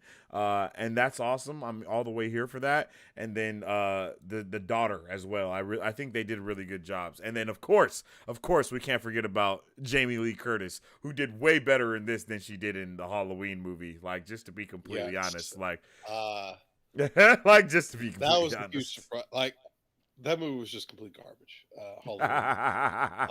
Yeah, for real. I hope she knows it was garbage too. I would be beside myself if she's like, "Oh yeah, this is the best goddamn movie I've ever made in my life." There's no shot. No shot. She's like, I did make a big giant turd. I apologize. I did make a big giant turd. I hope that's her thought right now. I don't know. But at least she took the W with this one, though. That's for sure. Yeah, The definitely took fingers the and W. shit. Yeah, all of that. And then even that, to have like something so weird happening, but at the same time you can still feel the love between the relationship of their characters in that part. And even though they got freaking hot dog fingers, like, bro, the movie is it's in a league of its own, to be completely honest. And I really want to make it I wanted this movie to stay my number one, but it just realistically I can't have that, which is how I felt about the other movies as well, right? Yeah. So we're I was definitely gonna say, I was get like, into that I don't know if this could be number one either on your list, but yeah, I wanted it to though. there's so many. Do you have your list, bro? I don't even know. I honestly forgot about Black Panther, but that movie was damn good. that movie could easily be my number 4. Yeah, that movie was damn good. Like, that could be my number 4 for sure. Yeah, and I really love that movie. All right. Let's see. So that's 4 down. Now let's get 3. What's my number 3? I'm not gonna lie. This is actually pretty easy. These last 3 are actually kind of easy for me because I already know how I feel about all of them. But my number 3, it's the Batman. Oh my God, the Batman was so damn good for me. And for me and Battery, because we both feel very similar about this movie. But I'm just I'm gonna speak from my heart for a second. The Batman is one of the best iterations of Batman that we have had, because of the sheer fact that it sticks to how he is and how I would see Batman year 2, fresh being Batman, not knowing what the hell is going on in his life in Gotham, trying to figure it out, trying to figure out the truth about his father, all this shit. Like, bro, this is peak Batman for me. I'm not gonna lie. Like, Christian Bale, I've never really been a fan of that trilogy. The Joker, always been my favorite thing about that trilogy of the Batmans. Bane wasn't even, Bane was whatever. The fight scenes in that, always whatever. To me, that Batman is not someone that could have entered the League of Assassins. My nigga would have been kicked out very quickly because he is not fighting up to par. And he's not really, to me, he's not that scary either. Like, none of the things that come with Batman hit for me in that. And Gotham feels more like just New York in that. It doesn't feel like Gotham City to me. But damn, does Gotham feel like Gotham in the Batman. Like, Matt Reeves, like, he perfectly encompasses a lot of the things that make Batman. And that is Batman being himself and not wanting to, not really being able to deal with anything and dealing with those things through, like, fighting and punching. The relationship between him and freaking Alfred, okay? Like, that relationship between this version of Batman and Alfred is crazy fire. And then, of course, Selena Kyle. Like, you really can't have Batman without having him at least be in love with Selena Kyle at least one time. And then I've already said Gotham was awesome, but also the way that he doesn't really know what the hell he's doing, and you can tell he doesn't know what he's doing. Or like, and what it's his like motivations are. Yes, and it's like the very fact that you really don't know what's going on with that Batman, with him as the Batman, is like the very reason why everything kind of plays out the way it does. If he would just take a second to just focus, he would have figured out what was going on with the Riddler a lot sooner. You know what I mean? But he didn't. It's because he was too in his head trying to find all these other things. And then another reason why I love this movie is because it's basically like the live action version of Batman Hush, which is also a freaking dope ass Batman movie. It's 2-part, right? What? Is Hush the 2-part animated series? Animated movie? No, I think it's just I think one it's part. 2 parts. Is it just 1 part? I think it's just 1 part. But I'm thinking of the Long Night. I think it's, or the yeah, Halloween the Halloween, the Long Halloween. Yeah, that's 2 parts. Yeah. But Hush is the one where it's just, well, I don't want to spoil it for anybody, but it's basically the same thing. Like they're trying to figure out who it is, all of that stuff. The Riddler in the Batman is heavily like influenced by Batman Hush. By Hush in that shit, like for real, they're like damn near a one-on-one carbon copy type of thing. And the Batman's was beautiful. That movie was freaking beautiful. The cinematography in that movie was insane. I really loved, like I keep saying, I love the inexperience of Batman in this, because that's the best thing about Batman, is that he is experienced, right? So being able to see an inexperienced Batman, it lets you understand why he needs prep time and all this other, you know what I mean? It's a nice place to build from.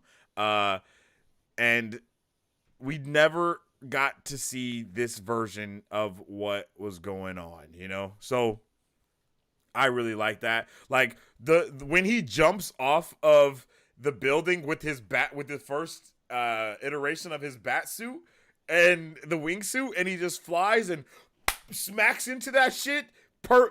That is, I live for that. Like I live for things like that, because it shows me that this guy doesn't all the way understand what he's doing, and it just lets you know that Batman, he had to start somewhere. And it sucks that that I really would like for the Batman and Matt Reeves Batman to actually be in James Gunn's DCU, because he does have a lot of the similar qualities to the Batman in the DC animated universe, and I could see him being that version of Batman, and that version of Batman feels like this, and that's just, I just really like it, and it's a fire movie. So that's why I put that one at my number 3, baby.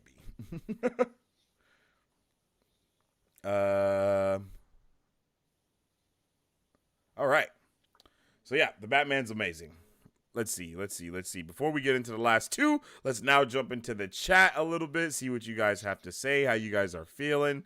Did What If prime us to like Multiverse of Madness more than we would have had it not? Yes. The answer to your question is yes, because that's something that I've kind of been saying to even like Remy and stuff like that lately, is What If.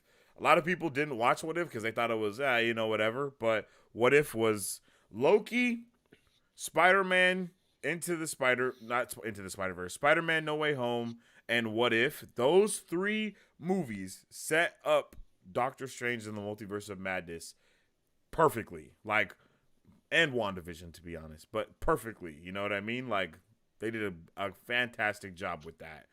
So I think when we get these next seasons of What If and all the other stuff, it's definitely going to be priming us for a little bit more. Like maybe we see a version of Miss Marvel that's actually stretchy, because we know that Miss Marvel is supposed to be in it, Like, I would be down for that. Francis also says, I think the unsung hero in Multiverse of Madness was having Christine Palmer's continuity in the series. Sometimes small parts make such a huge difference. Yeah. Yes, I agree, yo. I agree. Like, having her already be, like, in love, you know what I mean, with the whole other dude, completing her life, doing what she's doing. Like, she basically been living for those 5 years that my guy was snapped doing her thing. You feel me? Like, you can't expect her to just not be there, not do her own thing. And, also that. So I'm hyped about that, yo. So that's going to be fire. That's going to be fire. Like, I think Christine Palmer is going to have some type of place in the future of the MCU. Definitely. Such a hard pick between Michelle Yeoh and Michelle Yeoh and Viola Davis for Best Actress of 2022. I didn't see The Woman King, so I don't know. I don't know about, I don't know, but Michelle Yeoh definitely did her thing. In my honest opinion, Best Actress of 2022 is Angela Bassett. I see a lot of people saying that, and it's like, I can't feel that way from her performance in Wakanda Forever all the way. Like I can, but I can't at the same time. The Batman is the best version of the character because we see Batman act as the dark detective. Yes, facts. Big facts. That is a big factorooski. Oh snap! You can no longer enter the raffle. The raffle is officially closed. Let's pick a winner. It's Andre the Explorer. Let's go, Andre. Congratulations, Congratulations, Andre. You just message me on the Discord and let me know which one you want, whether you want the DC Universe app or the Marvel Unlimited app. And then we'll get you that subscription as fast as possible, me friendskis. Okay. So now for the final two on my list, yo. Okay. So my number 2 movie is Wakanda Forever. Black Panther, Wakanda Forever, yo. I wasn't sure which way this was going. It's Black Panther, Wakanda Forever. And I love this movie so damn much. This movie it does a lot for me. I'm not gonna lie. This movie does a lot for me.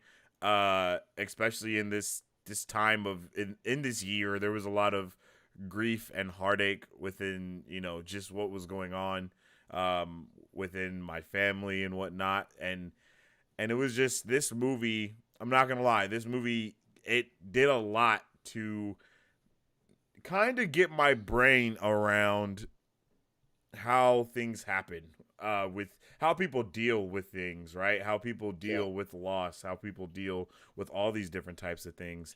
And then a quote from Ryan Coogler about this movie is something that really just kind of sent me over the edge to love this movie a lot more. And what he said was, we wanted to have an emotionally intelligent conversation about the transformative quality of grief and trauma. There's an expectation with emotional trauma that you just need time. Oh, give them a couple weeks, they'll come back to work and get back to it. But that person is completely different in some ways, and you just don't see it because the change isn't visible.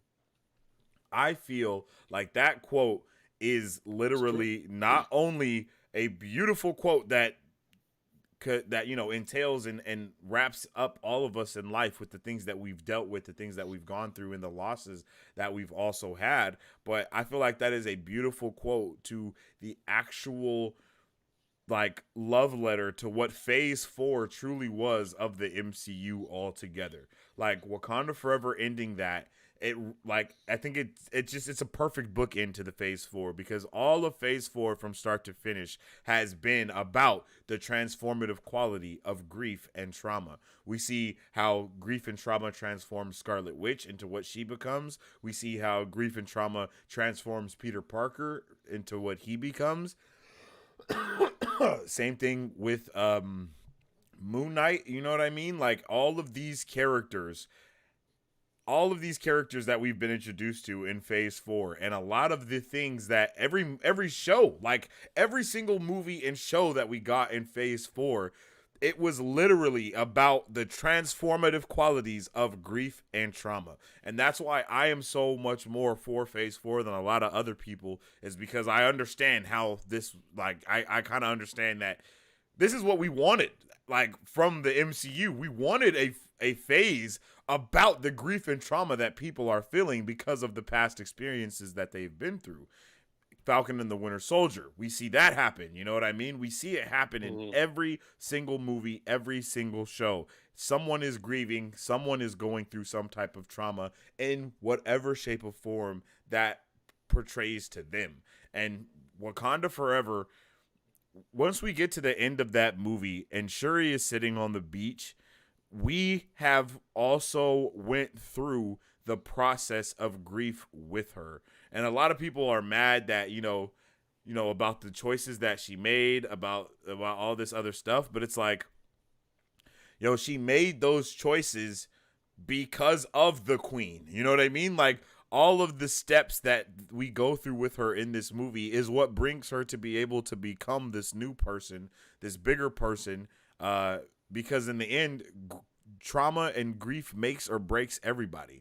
And we were able to see how it made her the same way that we were able to see how it broke Scarlet Witch. You know what I mean? Like, Scarlet Witch and Shuri are two halves of the same coin in this aspect. And we see how it works when you go the wrong way and how it works when you go the right way, you know? So Wakanda Forever was a freaking amazing, beautiful movie to me because it embodied everything that we saw before it. And that's what I really loved about it. And I could go on 4 hours about Wakanda Forever because it is so damn good. I love that movie. So that's why it's my number 2 all the way, is because that movie, it was amazing. It was amazing. I loved it. Could not believe it. Awesome. Like, for real, literally changed a lot the way I looked at a lot of stuff. And as Marvel always does, you know what I mean? That's just what Marvel does. They take all these different shits and just put them into a melting pot and make you think differently at the end. Or make you hate. And then coming in with my number 1 pick for my top 5 movies of 2022. And that is Avatar: The Way of Water. God damn it. It's a good movie. This movie, I'm not going to lie. Going into this movie, I was very skeptical, for one. I was very nervous because I did not want a repeat of the first movie, for one. And I also did not want a useless, pointless movie or like a cash grab movie type of thing to where they're just making a lot of weird and dumb choices. In my humble opinion, they did make a couple dumb choices. But those choices were outshined by how great the overall movie is from start to finish. In some ways, the things that are similar to the first movie it's not bad that they're similar. It's more like a cycle of continuation that we see taking place. This movie was beautiful. Like, holy shit. Like, I thought the first movie was beautiful. I didn't know how they were gonna possibly. Did you watch it in 3D? Yes. You watched it in 3D? Huh? Yeah, I watched both of these movies in 3D because when they did the re-release, me and Remy went to the IMAX and watched that movie in IMAX 3D, and then for this, we also saw it in IMAX 3D. So it was like, I was like, bro, we've already seen Pandora. What they go? How much more are they gonna blow our minds? And the answer is a shit ton more, because I could not believe the things that were happening. There was a couple, like I said, there are a couple poor creative choices. The time jump, for one, I wasn't too big on. That was a bummer. Yeah, that was a huge bummer. Yeah, I was really bummed out about that. I was also bummed out about the whole reanimating of old bruh. Was not happy about that either. Yeah, that caught me off guard. I'm like, oh yeah, so-and-so's coming back. I was like, how? He's dead. Like, he took 2 arrows to the chest. How is he alive? Yeah, they're really about to retcon this. But I also like that he's really not the same character, even though he is the same character. He just has his memories. He has his memories, but he's not, because the things that bruh does in this movie are not what other old bruh would have done in the same, you know what I mean, in the same instance or in that same moment. That he would have definitely made a lot of different choices. And one thing that I'll say about this movie is once it came to the end, I was a wreck. Like, I was a wreck, like, with the end of this movie. The last 30, 45 minutes of this movie, bro, I was like, I was just sitting there watching, and I couldn't help it, bro. I was just like crying. Like, I was just crying by the end of the movie. Dude, like, I was emotional too, tears streaming down my face, because I was like, bro, and there's only 3 movies that have really got me like there's only three movies that I have cried in. The first movie is My Girl, and that's the movie where The little dude gets bit by the bees and then he dies, and then the little girl is all crying. And I was young when that came out, right? So that, yeah, so I cried in that movie. Another movie that I cried in was Onward.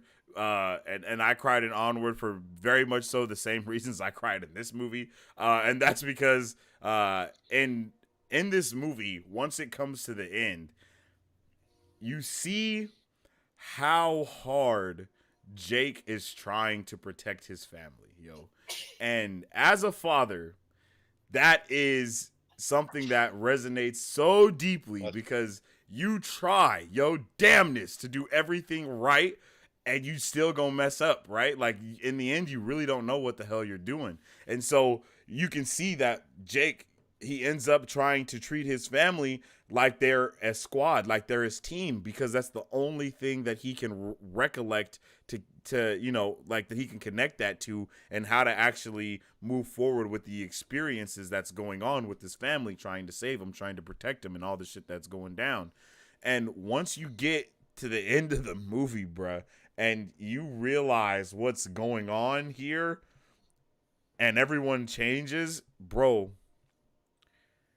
there's no way that anyone can feel that pain like that. You know what I mean? Like the pain that comes with, like, and I'm not saying what it is because I don't want to spoil it for anyone that hasn't seen it, but the pain that comes with that is insane, bro. Like it's insane. And I could not handle it, bro. Like I was just thinking about my kids and my family and the things that you really try to do and the obstacles that really come up before you.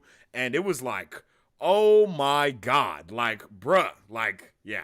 And then my guy still is trying to be as hard as he can and keep it all together for his family. And he still got to go and there's still like 37 more minutes of fighting after the saddest thing ever happens. And it's like, this man just has to go through everything, just not worrying about it, so he can keep protecting his family, bro. And it was the wife, oh bro. my God, she went straight, they were not playing. They weren't playing. The women of the Na'vi do not play no bullshit. Period. They will kill somebody very quickly, and it always be the husbands that be like, whoa, whoa, whoa, whoa, whoa. Calm down. Like, let's think about this for a little bit. Like, we don't need to send nukes today. Okay? Exactly. Please. Exactly. But that is why Avatar: The Way of Water is my number one movie of the year, because it changed. It changed. It didn't really. I won't say it changed me, but it touched me in a way that I say not any movie. I like a movie, like I said, Onward is the last time I cried, and that was because, bruh, whenever it comes to family, brotherhood, being a father, fathers in general, anything like that, oh yeah, it's over for me, because it's just, it hits too close to home. So yeah, like so it was just like, oh yeah, bro, this it just took the cake of the movie. And I even said it when I walked out the theater and did my theater review. It was like, yo, this might be the movie of the year for me, yo. Like, bruh, like, Jesus Christ, it just hit me differently, bro. I couldn't handle it. Yeah. Like, I'm almost getting choked up thinking about the shit right now, because it was just so deep, and it was like, man, people really, like, it's just like, it's just gonna touch you different. You feel me? And that's what movies are supposed to do, especially when they're so serious or so fun or so whimsical or whatever the case may be. And I thought the world building in the movie was also handled beautifully. Yep.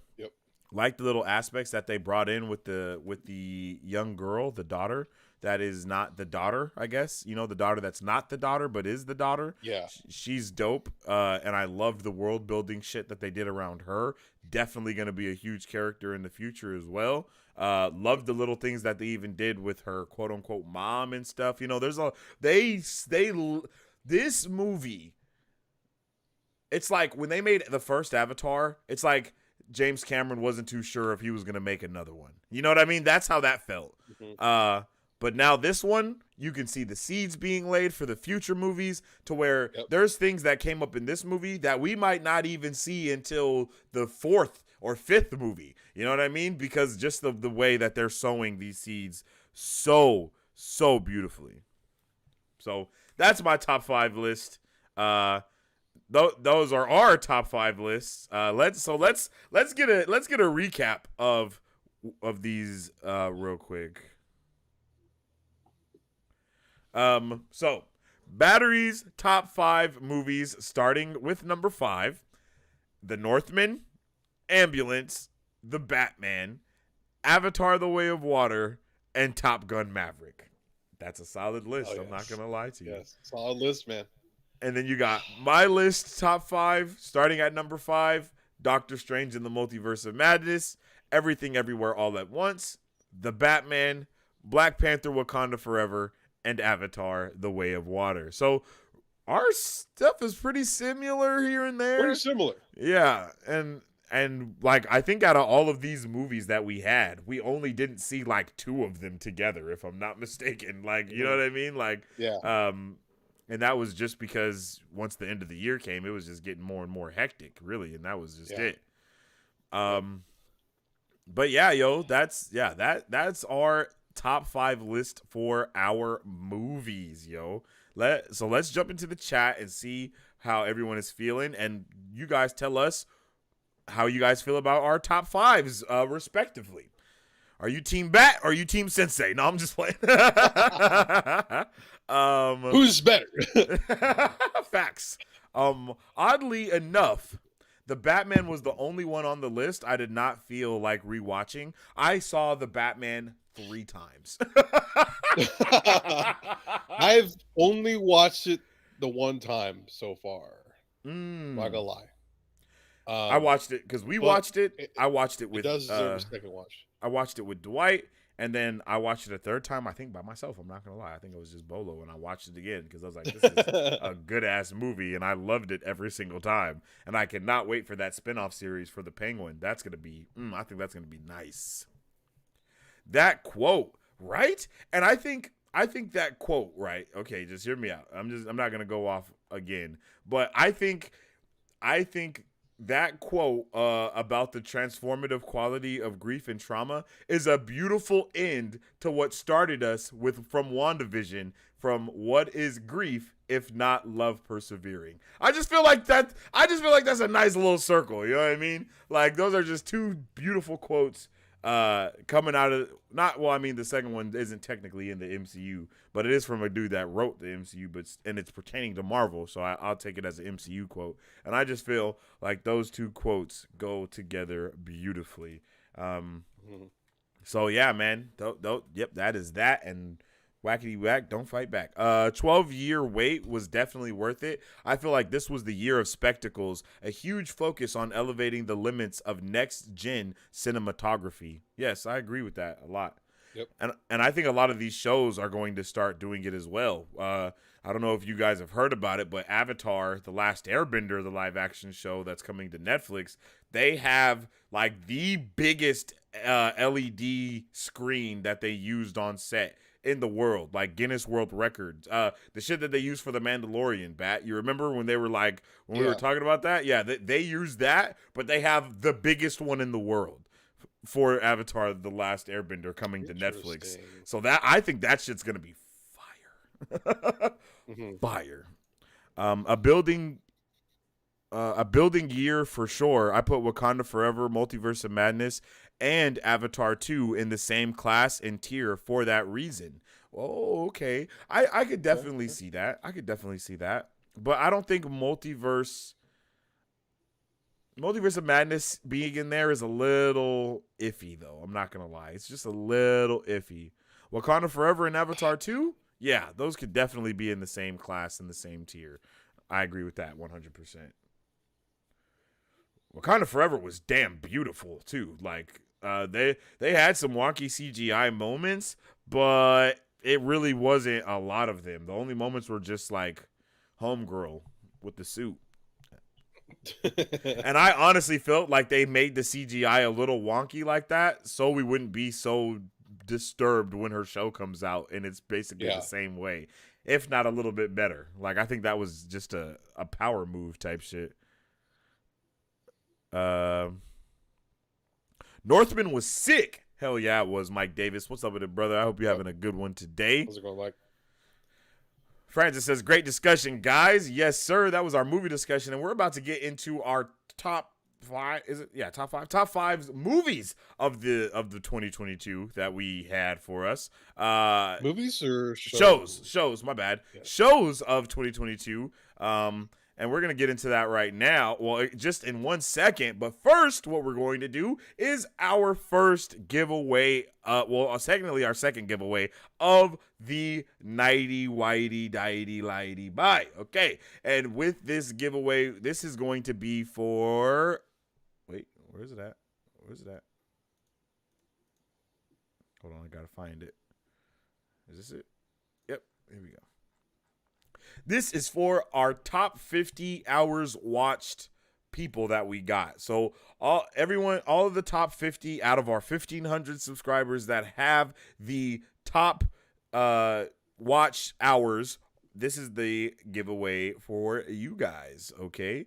Let's see. So let me show you guys all the names and whatnot so you can know what's going on. Oh shit. Didn't mean to do that. Bow. All right, so here are all those names.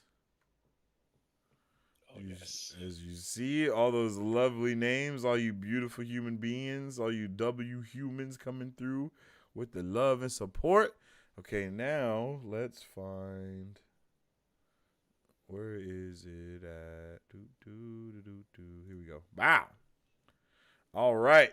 And then just to show you guys that these are indeed the same names. Oh, wait, maybe let me zoom in a little bit so you can actually see.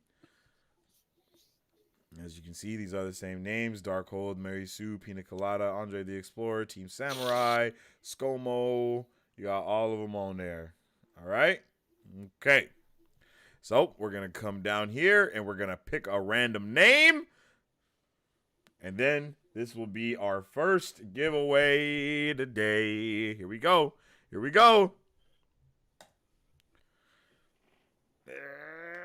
Oh, snap, the real sneaks, yo. That's lit, yo. That's awesome, yo. Congratulations to the real sneaks for winning our first giveaway of the day. Yo, shout out to you. We will contact you through the Discord as well, so we can get all the information so you can get prize a wisey. What is the prize for this particular section? I was thinking, and maybe we might switch this around, but I don't know how you feel. But like, I was thinking the Warhammer comic and Warhammer figures that you could build yourself. There's even some paint in there as well. And I believe it comes with a game board to play some Warhammer as well. And I don't know what the comic itself is, but I think it has some instructions and stuff like that. So basically everything you need to play your first game of Warhammer as the Imperium. All you need is the dice and someone else to play with. So, congratulations, the real sneakers. Oh yeah, this is a pretty cool This is a pretty cool prize for our first giveaway. Yo, that's awesome. I'm not gonna lie, that's hella dope. Yeah. Definitely gonna have to get that to you, Sneaks. So we'll probably reach out to you through the Discord as well. At your name, we'll probably at your name in the bottom of this as well, so you can be like, what the hell is going on? But yeah, yo, let me put that down as well for our first giveaway winner. Real Sneakers. The Real Sneakers, yo. Shout out to you. Mike Davis says, I couldn't see if I was in there. LOL. Am I? I should be. Yeah, I'm pretty sure you're in here. Yeah, he's right there. Yeah, you're right here. You're in the top 10, I think. 1, 2, 3, 4, 5, 6, 7, 8, 9, 10. Look at you. You and the Real Sneaks were in the top 10. Hey, so that's well deserved, Sneaks. You was in the top 10 for the watch hours already. So yeah, that was definitely well deserved. That's awesome. So yeah, that was sweet. That's sweet. That's sweet. So can't wait to get it going. Can't wait to get your stuff to you. And we do have 2 more giveaways for you guys today, but we're gonna do the second giveaway after we finish the TV shows. So guys, make sure you stay here for that. And we have already done, well, that's been technically 2 giveaways, but the first one was a raffle more. So I guess that is still a giveaway. So shout out to Andre the Explorer for getting the 1 month free of either DC DC Universe Infinite or Marvel Unlimited. There you go. So whichever one you want, that's the ones that you're gonna get. And then shout out to the Real Sneaks for getting the awesome Imperium Warhammer set that comes with the comic, the little people, the paint, and a game board. That's fire, bro. That's fire. Everything. It's pretty I'm cool. not gonna lie. I'm a little jelly. I knew I should have entered my own name on this. God damn it. But yeah, yo. So that's awesome sauce, and we can't wait to go and to get in with the next couple of ones that we have as well. All right. So with all that being said, let's move along to our next part of the thing. But before we do, we just wanted to let y'all know a little something. And what that is that we wanted to let you guys know, damn, if I can find it, hold up. Yep, I found it. Is that memberships are now active on the channel. By becoming a member of our YouTube channel, not only are you helping support what we do here at Marvel Bros, but you are also able to get a bunch of awesome perks to represent the Super Fam in our live chats, member-only badges, channel-only emojis, and other awesome special perks for you guys to show off. And we got a couple new ones as well in here.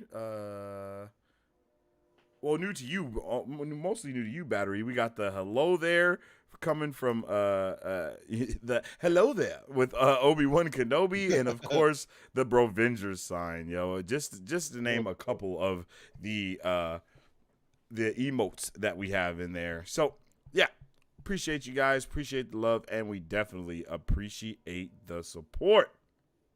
All right, now let's get into our top 5 TV shows of the year. Battery. Tell me what your list is looking like. First of all, how many titles do you have on this list? I have 6, so I'm already 6. Almost. Oh shit! I have 6. Okay, I have 6. 9. I haven't I have 6. I didn't really care for the Star. I didn't watch Andor. I haven't watched it yet. So I need to watch that. But the Star Wars like Andor stuff a lot. and the Marvel shows that I did watch this year didn't captivate me like I thought they would. So they're not on my list. Okay. With that said, I had fun watching this stuff. They just didn't captivate me enough to put in a top 5 list for the year, considering the other shows that I did watch. No, I feel that.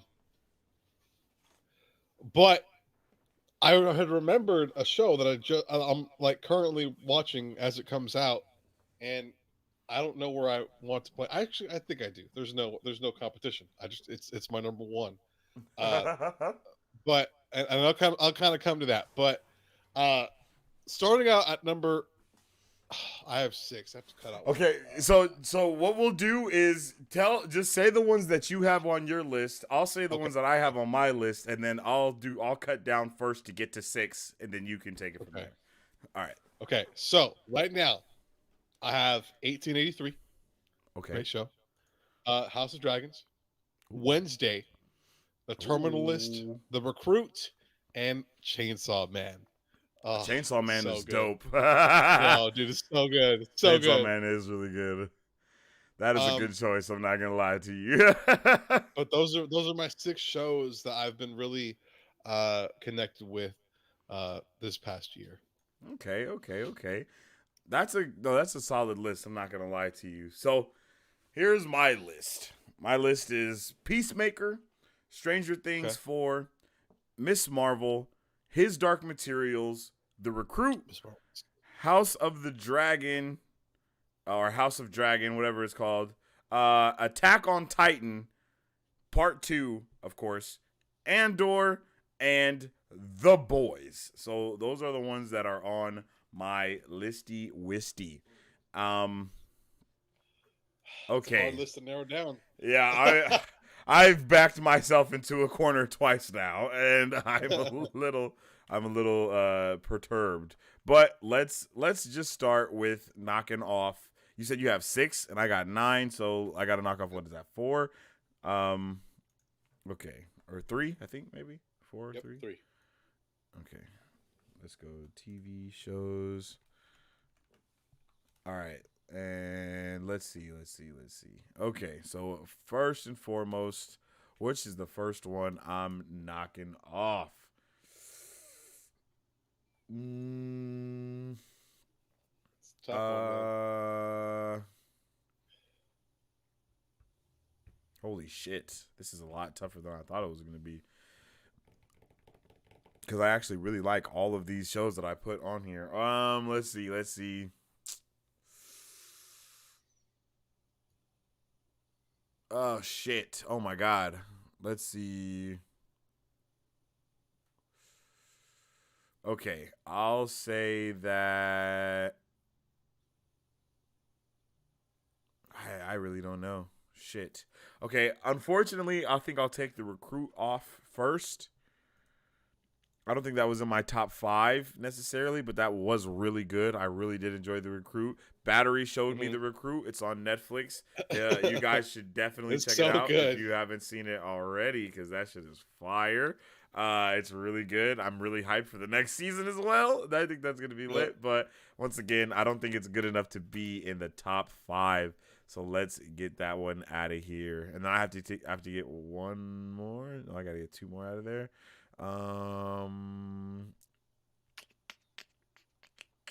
Damn.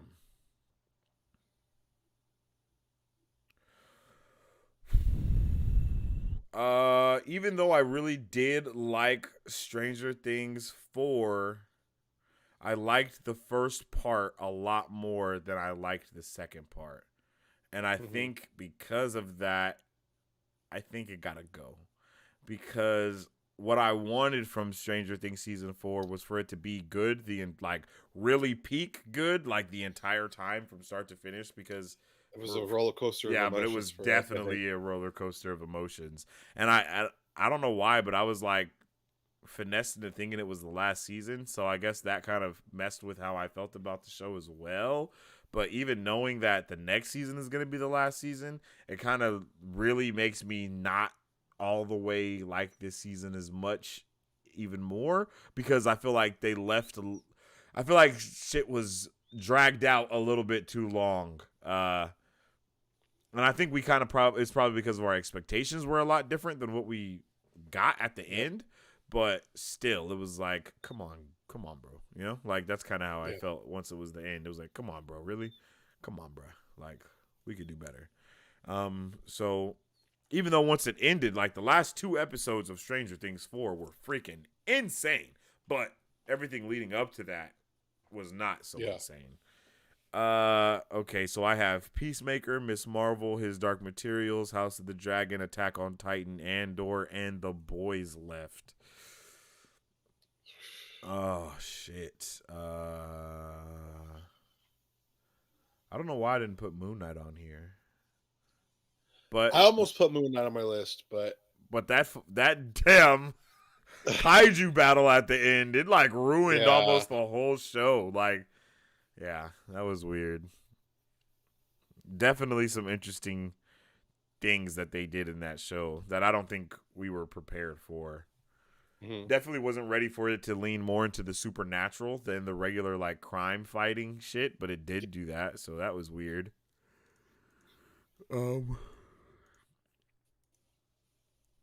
Let's see. Miss Marvel, I really like Miss Marvel, so I don't want to take it off because Miss Marvel was like the first time we got a lot of those family type of vibes from Marvel in like a actual real way. We also, and it was good too. Yeah, it was like, really good. They didn't overkid us to where it was like, should I be mad watching cheesy? This, yeah, exactly.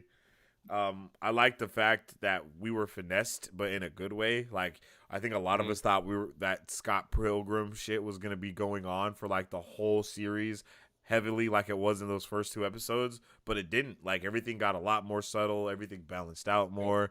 We got the first mention of mutants, like in the 616 MCU universe. So that was awesome. And the dope ass music that played too when it happened. I like that. We got introduced to a lot of dope things. We got to see that time. What is it? Is it Pakistan? Is that where they were from? I think so, yeah. We got to see just the history of just kind of the family becoming immigrants and coming to where we are now. I really like those things as well. So that was good, but compared to everything else that I have on this list, it is definitely gotta go because even though it was very good, everything else on this list is a lot better. Okay, so what I have left now is Peacemaker, His Dark Materials, House of the Dragon, Attack on Titan, Andor, and The Boys. What do you have left, bro? So right now I have Chainsaw Man, The Terminal List, The Recruit, Wednesday, House of Dragon, and 1883. Okay. All right. So what's the first one you're taking off to get to that 5, bro? If I was to take one of these off. Mm-hmm. So let's make it the 2-part question. What are you taking off, and what's going to be your number 5? I think what I'm taking off is 1883. Okay. And that's very difficult for me because I loved the show. Seeing the struggle, the performances that we saw, and like people going through the Oregon Trail, trying to start a new life, and then like really kind of learning about the Dutton family. Oh shit! Is that what that is about? Is that what 1833 it's is about? it's a prequel to like Yellowstone.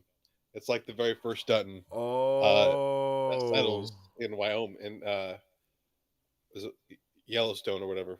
And the journey that they took to get to where they live now, and like the danger and like the reality of like seeing the group they started with and it's ending with what they had, and just the performances that we saw. The daughter was incredible. Like what she added to the show, the like everything that I felt with that show was incredible. And but the reason I can't put it up is because it did feel like there was some time jump stuff. Like the show spans, I think, 8 to 10 episodes, but like the time periods between like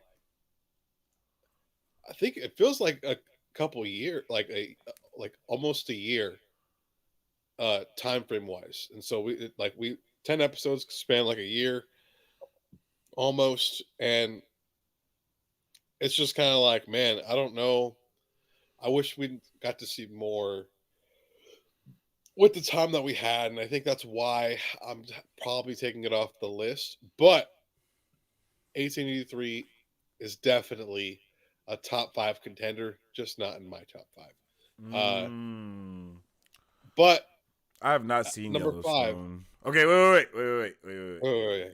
So, okay, I take it back because let's do it the same way that we did it before. So you can go through your whole list at one time. Okay. So let me take my one off, and then I'll let you go to your whole list, okay?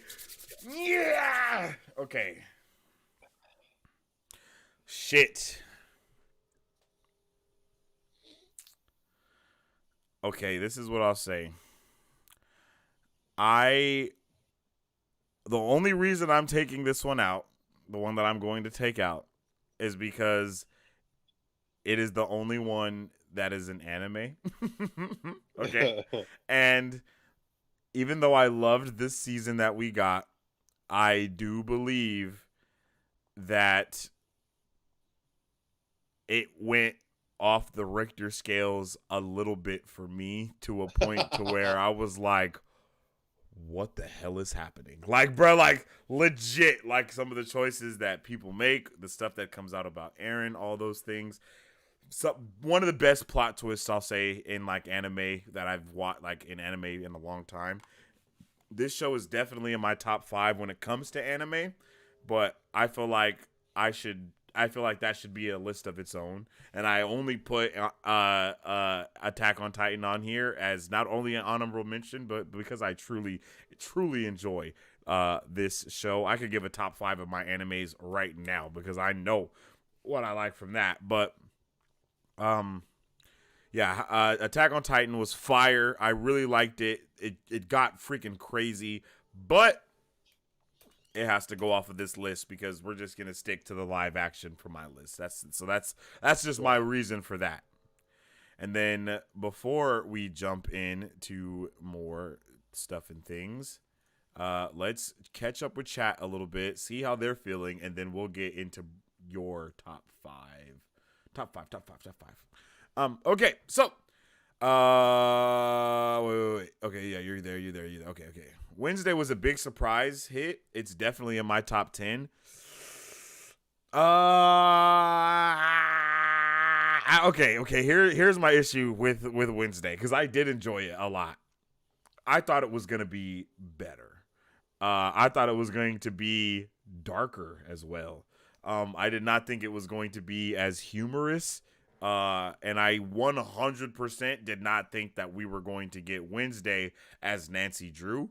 So that all like threw me off a lot. You know what I mean? Because I thought we were coming in for Sabrina the Teenage Witch. You know how Netflix redid that and they made it like 1,000 times darker and wild and like real with the witches. That's the vibe that I thought that they were going for with Wednesday. I thought they were going to make it more realistic and more like adult and vicious and gory and stuff like that. So I was all for it. I thought she was low-key going to be like a little demon the whole show, you know, not like a good guy that's trying to crack the case. And I just didn't expect her to be Nancy Drew. That's really it. And so it really rubbed me the wrong way, and I was like thrown off for the rest of it. But I still really enjoyed the show. Jenna Ortega did a damn good job as well as that. So yeah, those are just my only things about Wednesday. Yellowstone is top 5 for me. I have not seen Yellowstone, but I keep hearing that. It's a good show, bro. Yeah? It's a good show. Fire? Yeah. I need to finish. I'm behind, so I need to catch up, but it's really good. Okay. Yeah, I've heard pretty good things, but I don't know. I ain't seen it. What's up with it, Lewis? My guy Lewis Berry says, Better Call Saul Season 6 is the best show of the year, and Top Gun Maverick is the best movie of the year. I haven't seen either of those. I started Better Call Saul. It's a good show. Yeah, the show's I haven't good. I haven't watched past season 1 though. Same. But yeah, everyone that I know that watches Better Call Saul loves it though. Yep, that's for sure. Yep, and I haven't finished Breaking Bad either though. You know, like I haven't finished Breaking Bad. I haven't finished Better Call Saul, so I need to finish both of those because I've heard that they're really great. But these last like 2 years, I've just been really into. Like The Recruit is the first time I've watched something that didn't watched a show that didn't have to do with like sci-fi and like shit like that in a very long time. Like a very long time. Just because I've been like crazy into the sci-fi, the superhero, all that type of shit. It's just been popping, and so that's what I've been watching. But I want to watch Yellowstone. I want to watch the other one that's on HBO Max as well. And it's like the top one on HBO Max. It's like the show that they was talking about for a while. The Successor. Oh, yes. I heard hella good things about The Successor. Yeah. Still haven't watched it. Hope Bob gets an Emmy for Better Call Saul with Rhea. Please watch both. I'll watch them both, bro. I promise. I'll watch them just for you, Lewis. At some point, hopefully, I do watch Better Call Saul. I just don't know when. Yeah, facts. I'll watch it, but I got that same thing. I don't know when. Because boy, oh boy, January and bro, this next year is about to be insane. Bro, next week, The Bad Batch starts. Yo, like, what? Like, it's, like, I don't know if I'm going to have time for anything soon. We're going to be having The Bad Batch, and The Last of Us, because The Last of Us comes out Sundays, I think, or Mondays. I think it's Sundays at 6. I think When's it come out? January 15th. Oh, Yeah, bro. That's like 2 weeks from now. That's coming out in 2 weeks. that's wild. Yeah. It's about to be fire, bro. That's about to be fire. So, we got those two, and then I think another show is coming out as well. And we're gonna have like 3 shows that are existing simultaneously. We're gonna have like a Sunday, a Wednesday, and I think something else. I'm watching 1923, the other prequel to Yellowstone, starring Helen Mirren and Harrison Ford in his first TV role. Okay, so that's not what you were talking about, right? Or is that what you were talking about? It's the same thing, just in the future. So it continues the story from 1883 with another generation of Duttons in 1923. So wait, there's 3 different Yellowstone shows. You got Yellowstone, which is modern day, right? Yes. And then you got 1923, and that's the one that has Harrison Ford, right? Yep. And then you have 1883, and that's what starts it off. Damn, it's good, bro. They got a it's whole. Good. I started watching 1923, and it was damn near it was difficult for me to watch the first episode. I forget how brutal the church was, bruh. That's why I couldn't watch the first episode of Yellowstone. Bruh, like shoots a horse in the face in like the first 5 minutes. Like I started watching it, and then I was just like, "What's happening?" And bruh just walked up to the horse. Well, it's the general. Wow, and I was like, "What the?" I was like, "Yo, okay, I'm not watching this. This is not what I signed up for." It's a difficult show to watch, but it takes the truth, man, and it really kind of talks about a lot of things that I don't think we look back at within our history here in America, because it was a pretty dark world in the early days of America. Oh, yeah. And so that's what America loves to do, not look at the past of what goes on. Yeah. So, but it's a good show, man. I haven't finished the first episode, but it's a good show. Okay. Yep. I'll have to check those out as well. They sound good, yo. I'm excited for that 90s show. Actually, 70s show was one of my top 20 of all time. Yeah, I saw the trailer for that 90s show, and it looks a little cringe. I'm not going to lie. But that 70s show might have looked a little cringe to somebody at some point as well. But that shit just seems like... It seems like they're way too young. Like when you go back and watch that 70s show...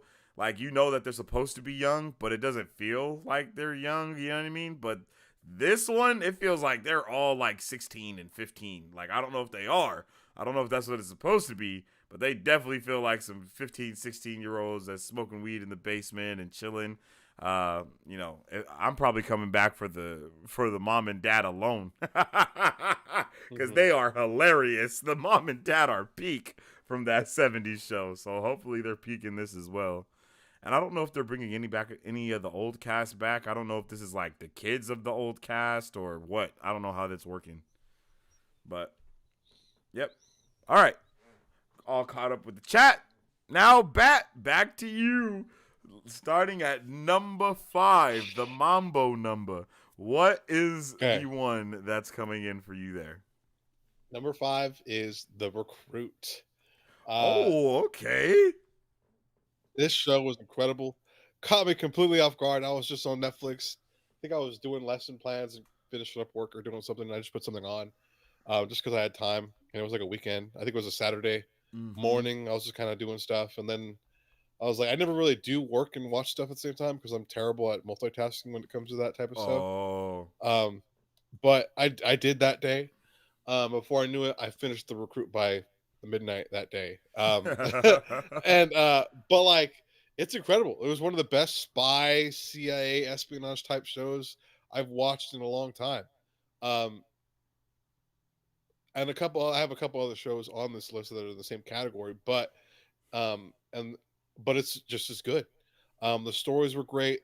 The characters that we get to see and kind of navigate with are incredible. The mystery is pretty cool. Learning how to kind of, I don't know how the CIA works, but this show, I feel like if it works a specific way, I feel like this is exactly This how is it how it works. works. Yeah, I felt that Yeah, in too. terms of like how everyone at the CIA works with one another, and how like, you know what, Mm-hmm. I don't want to know a thing of what you're doing because I don't want to be held accountable for something that you do and mess Yep. up. Like, and I feel like that's a reality I for love a that when they lot of were all people. sitting at the table and he's just talking too much and they're all like, "Oh, yo," and they just Yo, leave. yo, yo, yo, whoa, bro, chill, Everybody chill, chill, just chill. starts leaving. I loved Yeah, that. I loved that. yeah, and the comedy was great. I love the comedy, the interactions with different characters. Mm-hmm. The female protagonist, antagonist, I'm not sure what she is, but she was incredible. I think she adds a really cool level to the story, and just everything about the show was just Mm-hmm. super fun to watch, and that's why it's my number 5. Uh, No, that's my a number solid 4, number 5. I'm not gonna lie, that is solid. Go yeah, ahead. it's a good one. Number 4. Let me make sure I have 5 real quick. One, two. Yeah, I do. Okay. Number 4, The Terminal List with Chris Ooh, Pratt on Amazon Prime. Uh, okay. this is another one that's kind of revolves around the CIA, special forces, PTSD, revenge, um, and assassins. It's a really good story. Chris Pratt's incredible.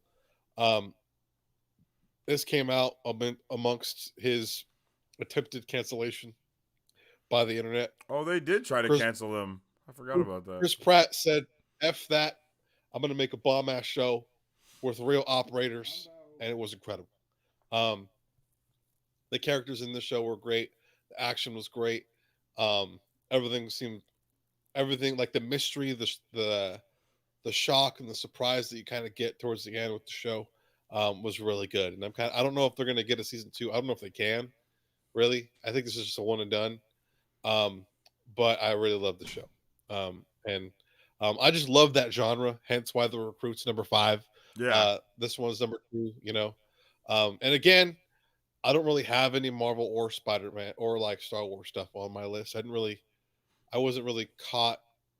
None of my attention was interested, but it wasn't like, uh, oh yes, I remember that.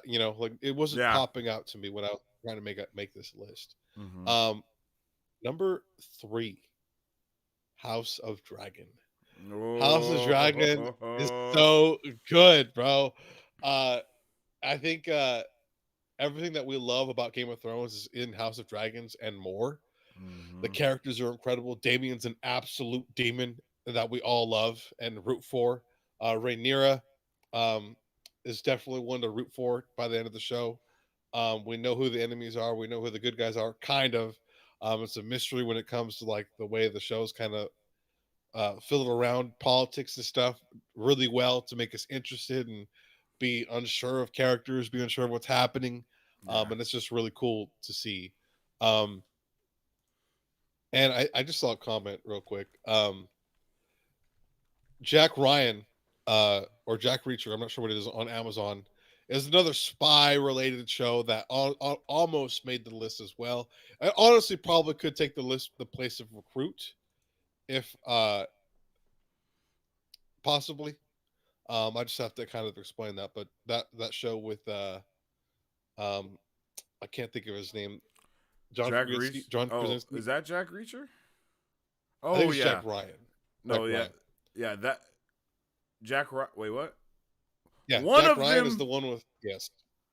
One of them has the dude from Titans, who is Hawk, and he is. Yes. I think that's this. There's I that think show that's what too. he's talking about. I think that's Jack Reacher. Yes. No. Both of those shows are really good actually. I And then totally forgot about that show. yeah, and then Jack Ryan is Shoot, the that one could be with my John top 4 Krasinski right that there. she I was didn't even talking think about. about that. Yeah. I forgot about that one. That one was incredible too. I watched that. But And you're talking let's stick about with one I Reacher, got here. right? The one with Hawk, Yeah. right? Okay, all Reacher right. and Ryan are hella good. I think the one with Reacher is the guy from Titans, and Titans, yeah. Ryan is with Krasinski. John.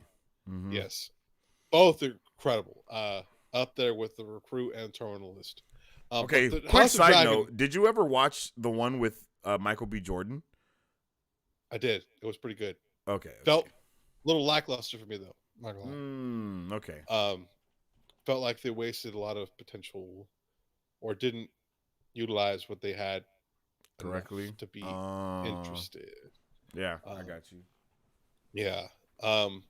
But I did watch that. Definitely not as good as the Terminal List or um, the Recruit or Jack Ryan or Jack Reacher. But House of Dragon, incredible. I can't wait to see what happens next season. I know we watched that here on the channel, and it was a Mm-hmm. good watch. It was a good watch. Yeah, House of the Uh, Dragon was amazing. yeah. Second place.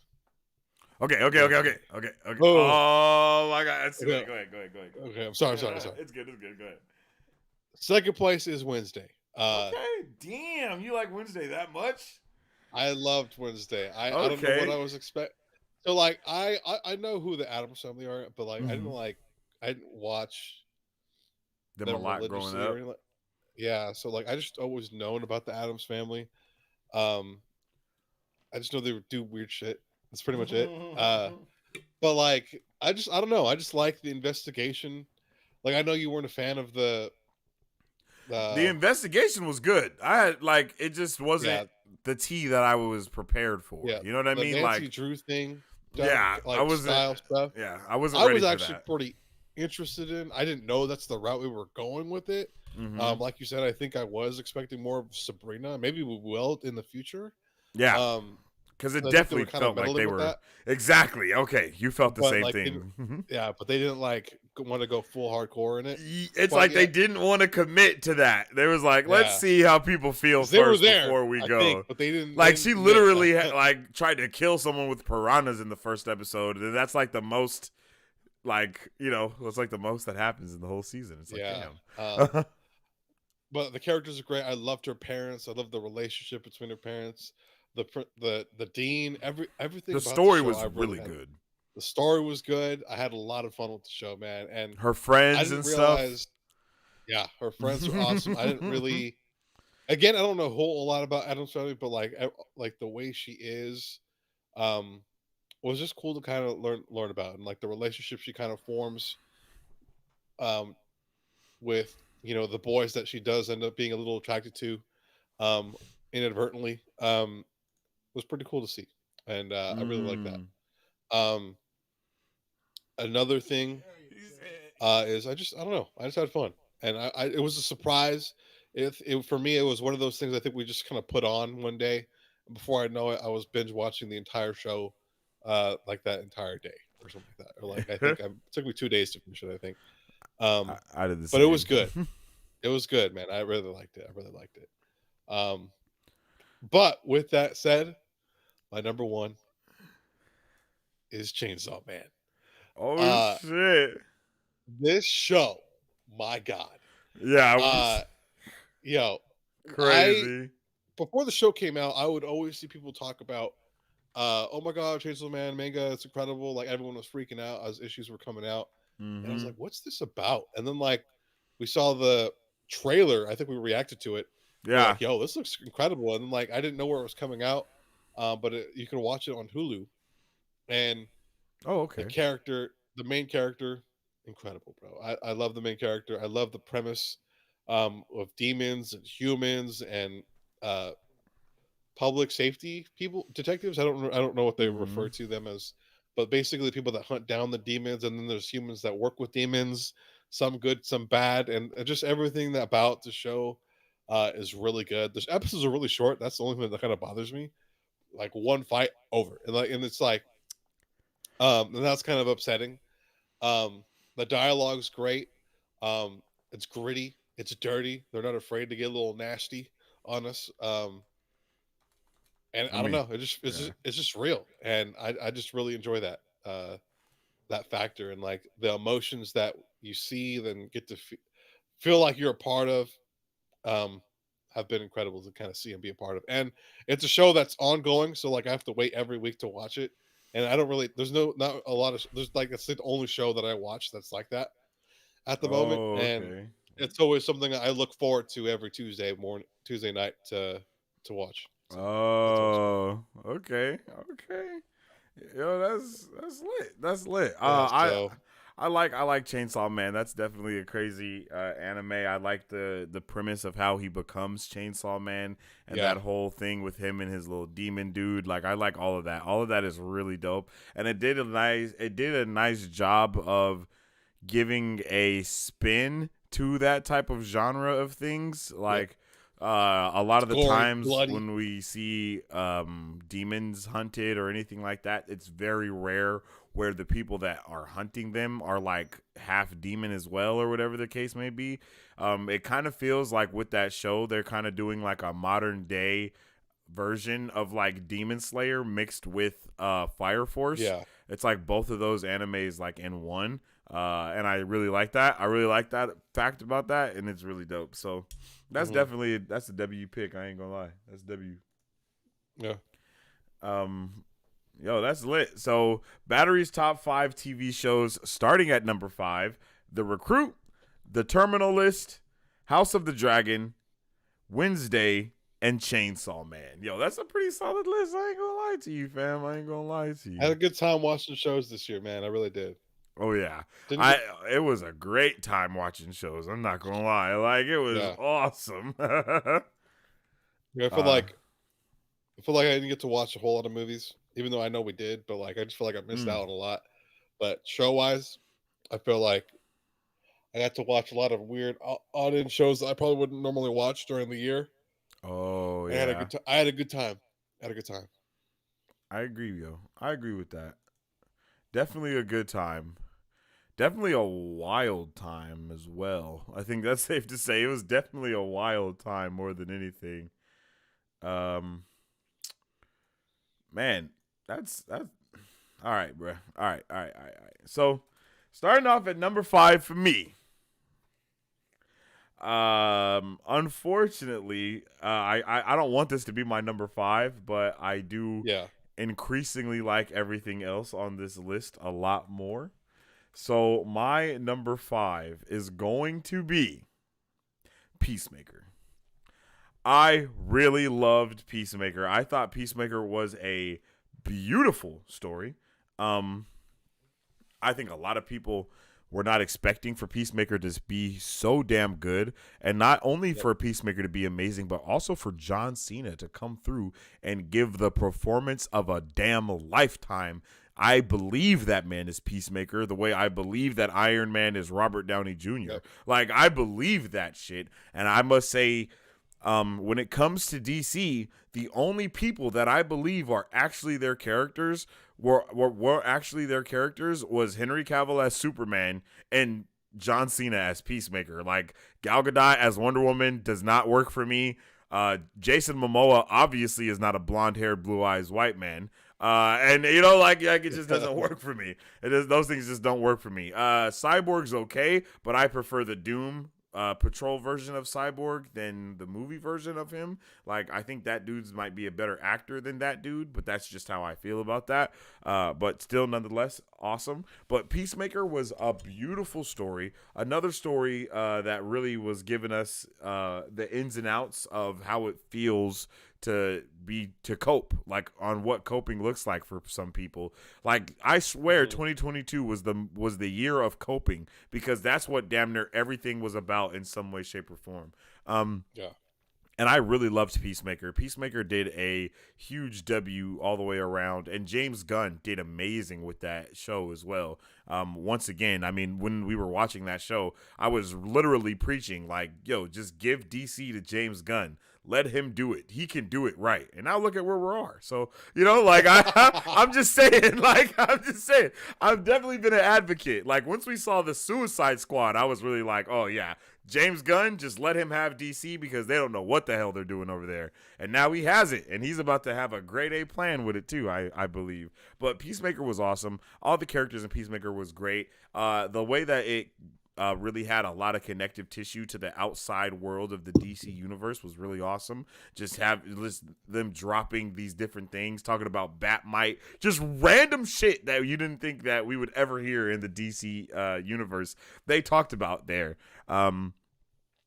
we saw Peacemaker really come from like a douche to like a full blown like real hero that's also douchey. You know what I mean? Like and a beautiful interconnectivity to the Suicide Squad movie and continuing that on to this. You know, I think that was really awesome. One thing that I didn't know was, do you know the blonde girl that's in that show that he like is in love with, like he's like trying to talk to the whole James time? Gunn's wife, That's isn't it? James Gunn's wife, yo. Like I just found that out like like what, when it was Christmas time, I think, because he posted a picture of him and his wife saying Merry Christmas on Twitter, and I was like, hey yo, that's homegirl from Peacemaker. What the hell? And she's also in Black Adam, actually. She's also in Black Adam.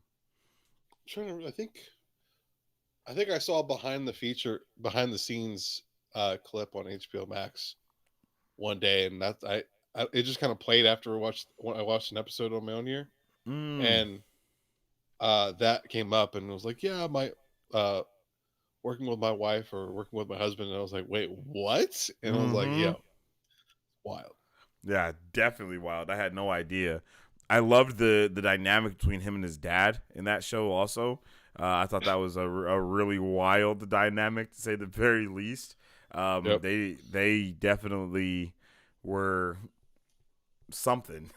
And then, of course, Peacemaker's friend, he was awesome. Brother that just liked to kill people and just kind of like to do that type of stuff. That was awesome.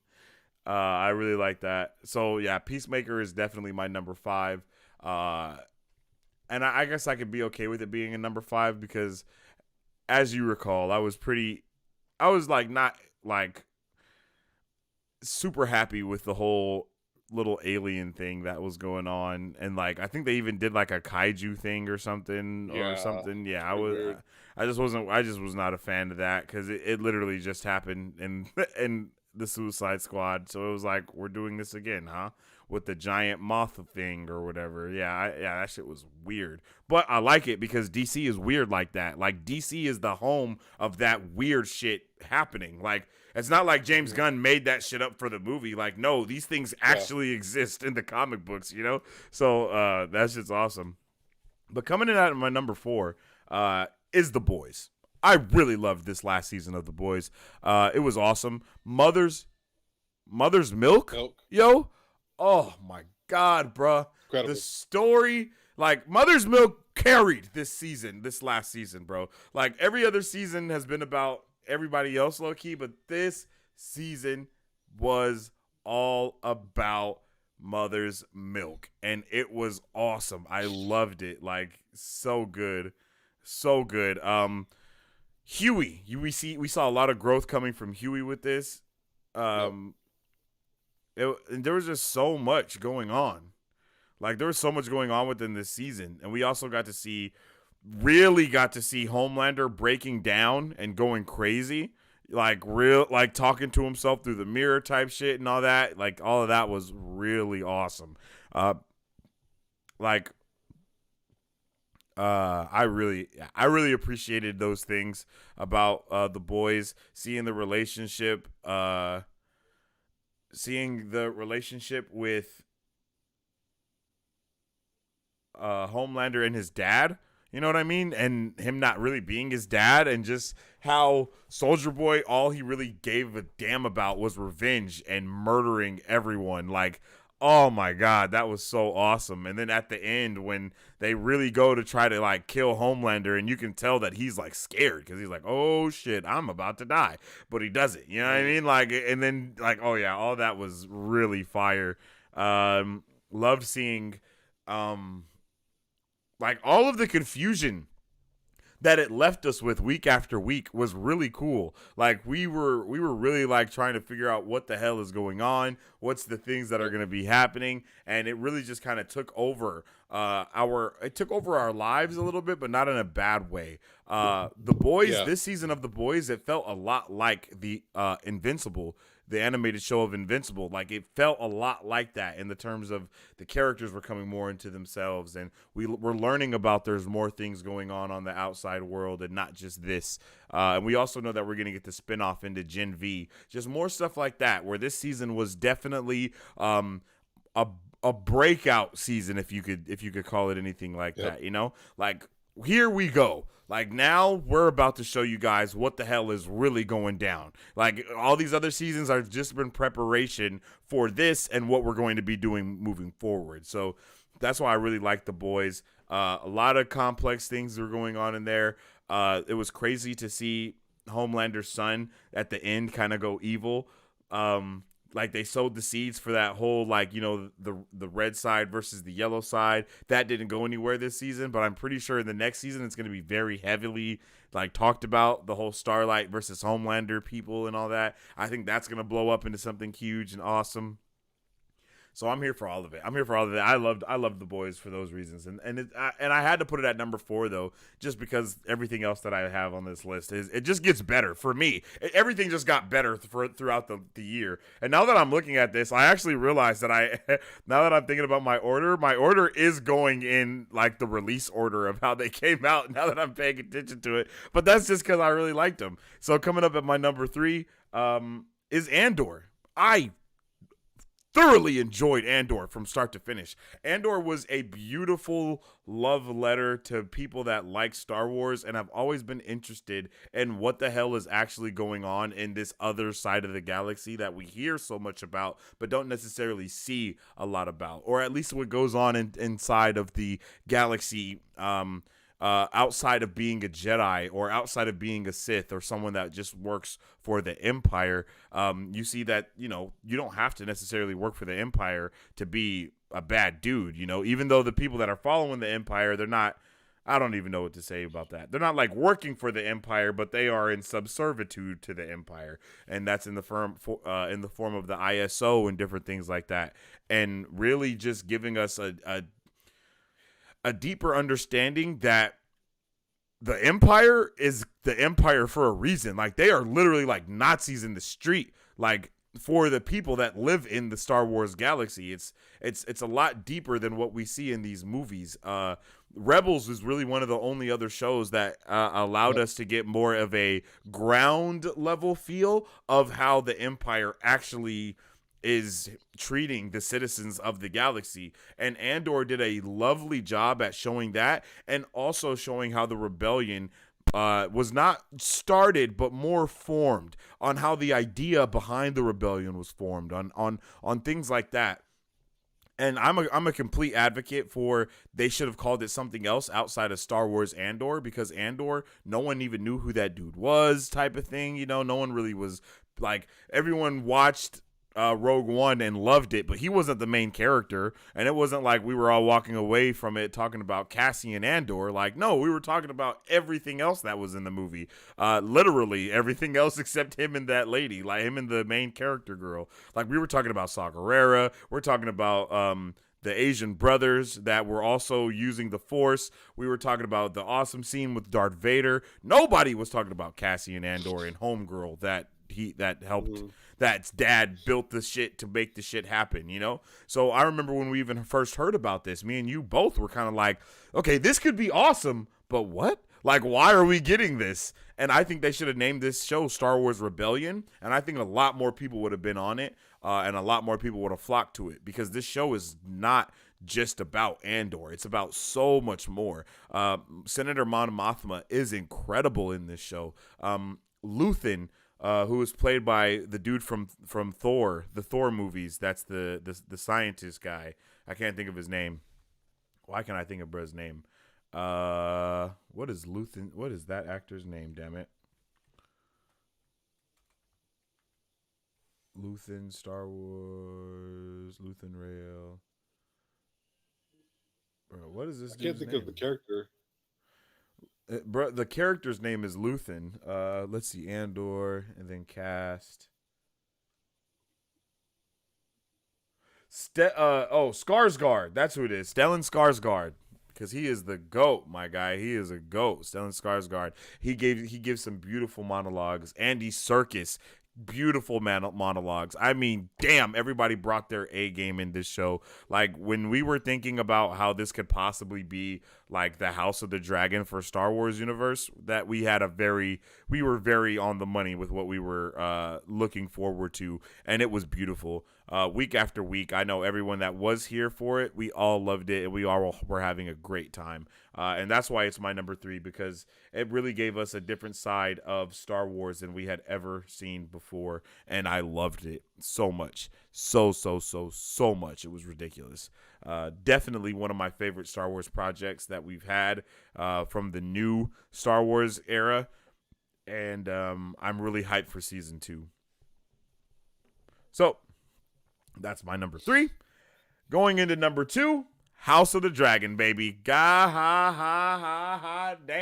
Now, unlike most people, I did not watch Game of Thrones before going into House of the Dragon, but let me tell you, I didn't have to, because that shit was fire. And now that I have been, like, I finished the first season of Guardians of the Galaxy. What the hell am I talking about? I finished the first season of Game of Thrones, and that shit was amazing. Fire, beautiful. But House of the Dragon was so dope. Loved the characters. Loved the storytelling that they went with. Really, it was so weird that I liked the show so much, because I think they did a wonderful job with all of the casting, but I was so furious when we first did that time jump to the years later and we lost that young actress. Like, oh my God, she was a gem to the story. And I truly wish that we could have got more with her and like just figuring out what happened throughout her life before she became who she was as an adult.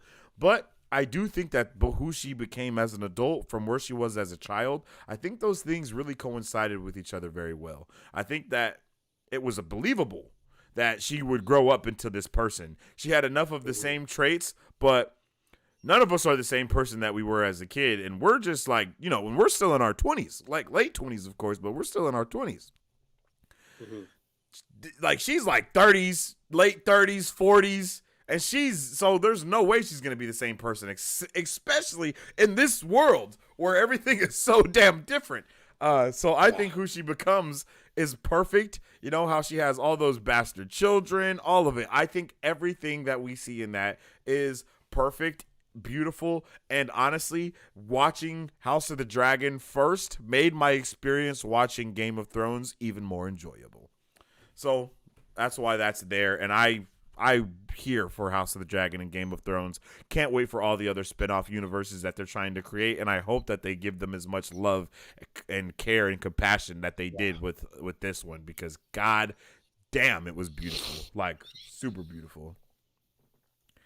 And then coming in at my number 1 spot, baby. Oh my God, this show literally just ended like last week. We just did our no, that was this week actually, I think. Yeah, I think that was this week. We just finished our last batch of episodes for the series finale of His Dark Materials, and this show is incredible. Like, holy shit, definitely the show of the year for me. Definitely one of the best shows I've ever seen, like in my life type of vibes. If you guys don't know what His Dark Material is, the movie The Golden Compass is based off of 3 books, and the first book in the book series is based off of His Dark Material. So there are 3 books in the book series, and each season is adjacent to those stories. So we got the full story, got a full nice wrap up, beautiful story, super fantasy, super sci-fi. Did a really good job of wrapping the things that we believe here on, like, well, because there's different realities and shit, but they did a really good job of wrapping every belief together, and one with a bow on it. Like, did a really good job. Love the show.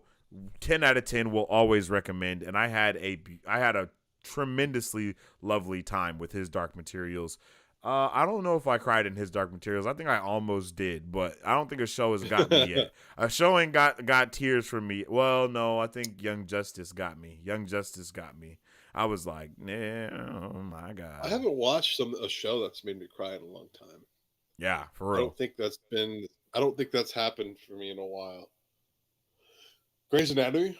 Yeah, what? I haven't watched that show in years, though. Like literally since I was at Merced College.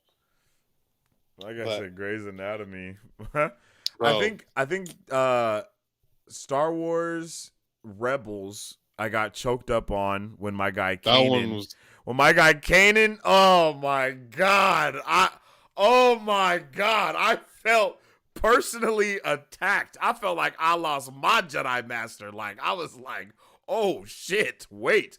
What's happening? Am I about to cry? I was like, yo, my throat's hurting. I'm getting choked up. yeah. What's happening? Oh no. Like, good God. That was definitely fire. It was definitely fire. But yeah, so that is my top 5. Good top 5, man. Hello? Can you hear me? Yeah. Okay. That is my top 5 TV shows of the year. For sure. So to do a good recap real quick, Battery's top 5 TV shows, starting at number 5, The Recruit, The Terminal List, House of the Dragon, Wednesday, and Chainsaw Man. And then for me, my top 5, starting at number 5, Peacemaker, The Boys, Andor, House of the Dragon, and His Dark Materials. Yo, I think those are awesome bangers for us. I'm not gonna lie. I think those are some bangers of choices. I'm not gonna lie to you. Oh yes. Yes. A lot of good stuff this year, man. We had a good year. I don't think it was as good as last year's movies and shows we've got. I think shows maybe. I think shows were probably better this year. I think I was about to say that. I think shows were better this year. But movies, that's for sure. I think movies last year. Movies last year though, shoot. Everyone was like, COVID, what? We're yeah. the internet with what we're coming out with, yo. And the internet was broken. Yo. Me and you were broken last year. We were like, gee, what's happening? There was just so many movies left and right. But we did have a lot of good movies. And even though we didn't see as many movies as we did last year, because we definitely saw a shit ton of movies last year. We saw but even though we didn't see as many, I think that we saw all the ones that we did really want to see, and the ones that we didn't see, they ended up flopping, or we just are gonna end up watching it on, or no one talks about them. Like that's it. So we didn't really miss anything. Like Firestarter came and went. Even, I feel like The Woman King even came and went. Like a lot of people were hyped for The Woman King when that movie came out. I feel like I saw like 7 people actually talking about it. Like it didn't take over the internet or anything. Like, so yeah. Oh, you know what I didn't put on here, but it's definitely an honorable mention. The goddamn Guardians of the Galaxy Christmas special. Oh man, pretty good. That shit was pretty. That shit was solid. Solid Christmas, bro. Solid Christmas. Solid. I'm watching that. That's what, like, Violent Night and Guardians of the Galaxy, the Christmas special, are things that go into the yearly Christmas repertoire now. Was it the cane or the elf that he wanted? I want the small weird man. That got me. And then when he got that as his Christmas present, I died. He said, "Tiny man." Yo, finding out that Mantis and Star-Lord are brother and sister. Yeah, like that. Fit good. Pretty good. Fit well. We also didn't talk about the other special presentation, which is another honorable mention, Werewolf by Night. I really did like Werewolf by Night. I haven't watched it yet. I have to watch still. I did watch the Christmas special. I didn't get a chance to finish. I actually think you will really like Werewolf by Night. I think you will really like that movie. Like, I think that movie's right up your alley. Like, I think it's like right there. Oh my God. Yeah, you should watch that. I think you should watch that as soon as you get a chance to, because that is really good. Yeah. It's really good. But yeah, those are our top 5s for movies and shows. So let us know how you guys feel about those, and let us know what your top 5 is for television shows this year is. Let's jump into the chat. House of the Dragon, Andor, Stranger Things 4, Peacemaker are some of the best shows of the year. I agree with that statement. Stranger Things 4? Nah, I'm lying. That shit was lit. That shit was fire, bruh. We were on the edge of our seats trying to figure out what the hell was going on with that show. That shit was peak, but still, it didn't hit like all the other stuff that I watched. It didn't hit. Yeah. They took their time too often. Mm-hmm. Played it safe. I think if that show would have actually had a slow burn build up by doing the week by week release, I think that would have actually benefited Stranger Things a lot.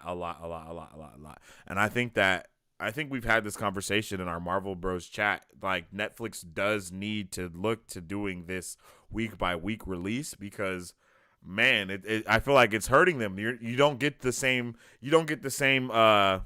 viral ability, because everybody's watching the show in 2 days or 3 days. It's popular on the internet for about 2 to 3 weeks, and then it's done. To where when you have 8 episodes, you got all 8 weeks that are popping because people are going to be talking about episode by episode. Yeah. So I really hope that, like Avatar: The Last Airbender, that should not come out all at once. That should be a week by week show. Like, and if it's not, man, it's gonna hurt them a little bit, because you can literally binge a show on Netflix and then cancel your subscription, so you don't have to pay for the next month. But that's where Disney Plus and HBO Max gets people. They start the show a little bit in the middle of the month, and then they end the show at the middle of the other month. So you gotta keep that activation. You gotta keep that subscription active for at least 2 months, because there's 8 episodes, and that's 4 episodes. That's 4 episodes in a month. So you gotta at least get them 2 months in. So hopefully we see more things like that happen. What's up with the nonfiction? How you doing, my brother? I hope you're having a good one today. Love to see you. What's good, guys? Woman King was a damn good movie too. Yeah, my mom and my mother-in-law saw that movie and they loved it, but I just did not. Like, yeah. After we watched the trailer and I liked it, and then I don't know if you saw, but everybody was kind of like going in the comments, like on that trailer reaction. They was like, y'all need to do research on this. This actually isn't nothing good. Like, this is terrible. This shouldn't even be being made as a movie. Like, people were going crazy. But, like, after all of that happened and stuff, and then the closer we got to the movie, I just didn't really care. I'm not even going to lie. I didn't really care to see the movie. Nothing was enticing about it for me anymore. Like, that one trailer was dope, but then I just really didn't see anything else. It was really interesting. So, yeah. The Batman is one of the best movies of the year as well. Dano and Farrell deserve Oscar nominations. Who the hell is Dano? I'm not too sure. Dano. I know. I know Farrell got to be Colin Farrell, right? Yeah, the Penguin. But Dano, who is Dano? Yeah, I have no idea who Dano is. G. But Jeffrey Wright in the Batman was awesome as well. Jeffrey Wright in What If, his voice is amazing. God damn. Yep. I need him to read my book. Mike Davis says Peacemaker, Yellowstone, Cobra Kai, Andor, and 1863. Yo, I hear a lot of people talking about Cobra Kai. Have you ever watched Cobra Kai, Bat? No, I hear a lot of good things about it, though. Okay. Yeah, I hear hella good things about it, but it's a little cheesy from what I understand, but it's a good cheesy. Okay. At least initially. I don't know if it's still that same way with what's going on now. Okay. No, I didn't see none of that, but it was a really good story. Oh, okay. Yeah, because the story of the Woman King is based off of a true story, but, like, I guess they were, like, kidnapping African people and, like, selling them to the colonizers and shit. Like, when I think that's, like, the real story behind that tribe that is in the Woman King. So people was going crazy off of that. But the tribe in the Woman King is also the tribe that the Dora Milaje is based off of in Black Panther, Wakanda Forever, and Black Panther, the first one. In Wakanda, I guess you can say. So, yeah, which is dope. Dano was the Riddler? Oh, okay. Yeah, Dano, yeah. The Riddler did a damn good job in that movie, too. I'm not going to lie. He did. Yeah, I like that a lot. I like that he had, like, his own little intelligentsia. That shit was funny. That shit was funny, for real. All right, let's get into our second giveaway of the Nighty Whitey Ice Ski.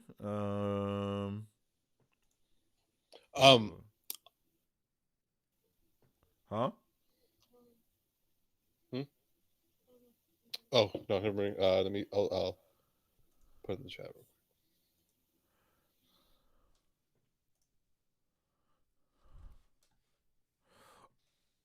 Well, yes, it's a part of their history, but I still watched it because of the Wakanda connection. Hey, I feel you, nonfiction. Pina Colada says, "Hola, what's up with the Pina Colada? How you doing, my G? I hope you're having a fantastic day today."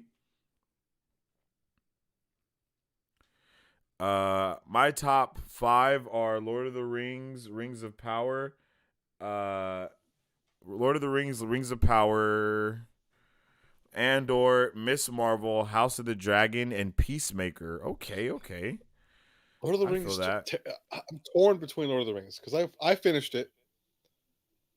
I liked it, but I feel like it didn't hit as good as I would have wanted it to hit. Because I know It you did haven't finished not. it yet, right? I only got one Yeah. more episode left, and I have I have no desire to watch it. To be completely honest, that show Like, was yeah, a like that, load of malarkey, low key. I'm like with not gonna Chainsaw lie. Man. I want to watch it week to week.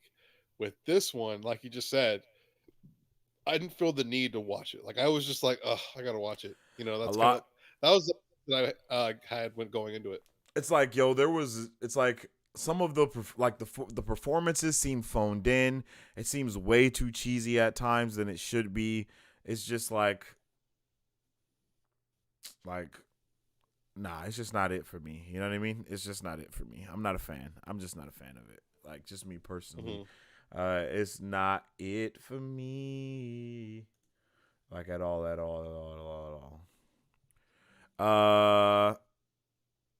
My guy Pina Colada says, because I'm working tomorrow till 1:30 a.m., I get to say I've been on this shift since last year. All right, Pina Colada. That's cool, I guess. You feel me? That's what's up, man. Oh, how's the raffle work? You already missed the raffle, brother. Sorry, G. But hopefully you can enter the next one next year. You feel me? um, yeah, but the raffle is over. Andre won the raffle earlier. But we do have 2 more giveaways to do. Oh yes. So you guys do have possibilities of winning some stuff still. So the next giveaway that we have to do is for, I don't know. Let's see.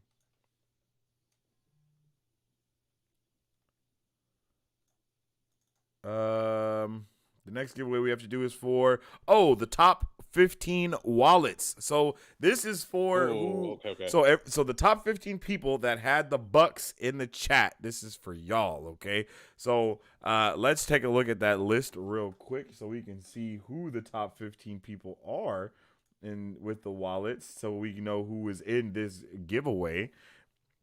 Mr. Morty at number 1, Jamie Rodriguez at 2, Pina Colada, Okay. Darkhold Pina Colada. Edits, yep, Demonic Slayer, Andre the Explorer, Sensei Renato, Mike Davis, Remy Matthews, Nico Briones, Marisu, Valvito, Mad Max, The Real Sneakers, and Nighthawk. Yo, The Real Sneaks is on here too. Again, let's get it. All right, so with all that being said, here we go.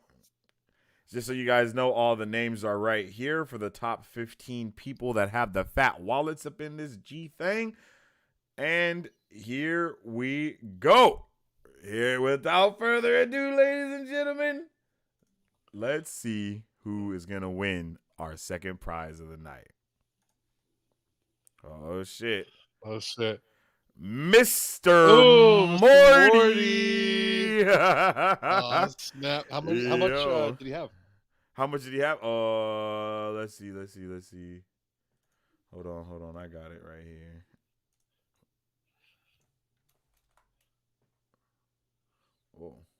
Oh, it's all zoomed in. I forgot. Let's see. Cloud bot loyalty. Points. This number right here. Whatever the hell that is, that's what he got, bruh. Dang. 1, 2, 3, comma 1, 2, 3, comma 1, 2, 3, comma. So is that 59 billion?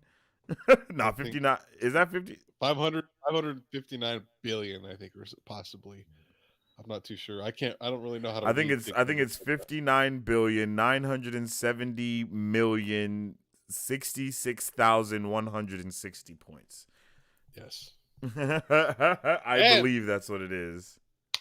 So, what is the giveaway gift for Mr. Morty? Mr. Morty has won an issue of Flashpoint from DC's Batman. And it comes with a Oh, figure of Batman as well. It's actually a pretty cool little thing here. So it's pretty dope. Pretty cool figure of Batman. oh But shit, that's actually really fire. I'm not even yeah, gonna lie. yeah. I was really surprised with the detail on this little figure. And I was like, yo, this is pretty dope. So, Yeah. Mr. Morty, congratulations. This is yours. We'll definitely get in contact with you to figure out the logistics and getting this to you. So, Yes, sir. congratulations. Awesome, yo. Shout out to you, Mr. Morty, bro. That's Oh, lit. yes. Coming through with the 59 billion points. Pina Colada said how many hours I got? You have 33 hours watched, Pina Colada. Oh, yeah. That's like what? Top 5, I think? Yep, I think so. Yeah, that is top 5. Wait, is it top 5? Yep, it is top 5. Yep. Darkhold Edits is at the top with 36 hours. Marisu is at second place with 35. Pina Colada, you're in third place with 33. Andre the Explorer is in fourth place with 32. And then Remy is in fifth place with 15 hours watched. So shout out to you guys, yo, for putting in that work here at Marvel Bros and watching and loving and all that good stuff. Congratulations, Mr. Morty. Facts. That's what's up. Congrats. Yes, sir. Damn. Yeah, I know, Pina Colada. What we're hoping to do as well is be able to do the raffle that we did earlier, the raffle giveaway. I want to be able to do those every month. So we can reset the points every month. You know what I mean? That been here that much is like a job, yo. That's what I said to Battery at the beginning. I was like, yo, people are putting in 40-hour work weeks with us, bro. Like that shit is lit. But yeah, yo, to be able, because next year at the end of this year, we're resetting the Marvel Bucks. Everything is going back to zero, and we're starting fresh for the next year. Everything is gonna be, allocated correctly, because this time, the reason why some people got crazy amounts of money is because for the super chats and for stuff like that, people were getting you were getting Marvel Bucks for super chats and all that type of stuff, and the prices were way up that it was given out. So all the prices were going to be adjusted. Inflation is going down here at Marvel Bros, so everything will be adjusted and stuff, and then we'll be able to have raffles more frequently, and it'll be like raffles for maybe a membership to become a Brovenger, maybe a raffle just like how we did a raffle for the DC app or the Marvel Universe app. So yeah. Yeah, and then I think you said you gotta run here pretty soon, but I did want to kind of look at a couple of the things that we got for next year and see what you might be excited for coming from next year, because we don't have a lot of them, and it's on this tier list because I couldn't find it anywhere, because what we were going to do was put the hype level up here as to what it was. Okay. So let's start with something we know, because 65, I don't know if you've seen that trailer. Are you able to make it full screen? I'm having a hard time seeing. I can do like. Let me.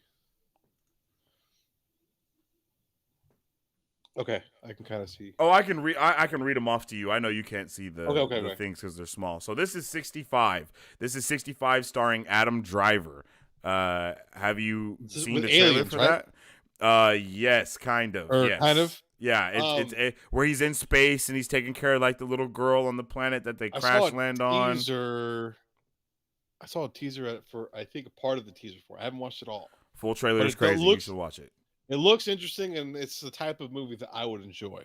That would definitely be on top of my hype list if I had a hype list. So you're thinking S tier hype or A tier? S tier, A tier, S tier. Okay. Sure. I love movies like. I'm pretty hyped for that too because it's pretty wild. The trailer for that shit is crazy. Okay. Next up, Aquaman: The Lost Kingdom. It's a B for me. I'm not gonna lie. Yeah, that's pretty much a B for me too. Like I'm hyped for it. I'm torn between it might be good, might be terrible. I don't know. Yeah, like I feel the same way. Like I'm hyped, but I'm not hyped. I'm not hyped for anything DC except like two things that are on here, to be honest. So yeah, I think B is a good place to put that. All right, this is Blue Beetle, the live action movie that we're supposed to be getting. That started as a HBO Max original. I don't know if you remember, and it's now coming out into theaters. Yeah, it's now going to be coming in theaters. It was theater, and then and then they moved it to Yep, and then they were like, "Wait, no, this is actually way bigger of a scale than what we thought it was going to be. Let's put it out." I'd probably make that an S. I'd be hyped for that. An S? Okay. I'm feeling a little more A-ish. But I think S is definitely there because Blue Beetle is one of the only titles that I'm hyped for when it comes to DC in 2023, to be completely honest. Barbie. D? All right. I got to put that. I got to put that. I got to put that about. I'm not interested. I'm not gonna lie, that trailer looked pretty damn good. It did look pretty damn good. I liked how it was basically like a copy of the Space Odyssey. Oh yeah, yep, the Space Odyssey. Yeah, that was pretty cool. Yep. But I don't know if I think it's a musical. I don't know if I'm there for it. So, but it might be a fun watch. But I might even be at a B for this. I'm not even gonna lie. Yeah. I might be at like a C or a B. You know what? I think I'm at a B because it does have a good cast. Nah, I'm at a C. I'm lying. It is at a good cast. The biggest movie in like history. Exactly. But one thing that they're doing with this that I'm really interested in seeing is they're gonna have like Barbie Land type of vibes. Like it's gonna be full blown like how it is with like the toys and shit. And I guess Barbie is leaving, what is it called? Dreamland? Barbie's Dreamland or something? She's leaving Dreamland and coming to the human world. So I don't know how that's going to be possible, but that's kind of one of the basis of the movies. And I'm pretty hyped for that. I'm not going to lie. All right, next, Creed 3. Supreme. S. Supreme? All the way. Okay. I haven't seen Creed 1 or 2 or any of the Rocky movies. They're so good. I haven't seen any of it. I like the first 2 or 3. I like certain Rocky movies. I don't like them all. But I love the Creed movies. They're really good. Okay. I can't wait to see. I can't think of his name. The guy who plays King. I can't wait to see him in Jonathan Majors. Jonathan Majors. Yeah, I can't wait. Yeah, facts. All right, The Color Purple. Not too sure about that one. Yeah, I'm not either. So we'll just leave that down here. Dune Part 2. Oh shit, is that next year? Oh yeah, that's definitely S tier. You already know. What? I had no idea, yo. I had no idea. That's fire. I'm hella hyped for that. Dune is gonna be amazing. Dune is gonna be freaking dope. Might be the top movie next year. I think so. There's not a. I mean, other than Ant-Man Quantumania, I don't really know. There's a whole lot. No, I'm lying because we're getting that Transformers movie. And then we're getting the Across the Spider-Verse movie next year too. And I really think Across the Spider-Verse is probably gonna break it. No lie. Yeah. Coming up next is Dungeons and Dragons, yo. I don't know, man. I think it's another play. I think it deserves to be with Aquaman. I just don't know about this one.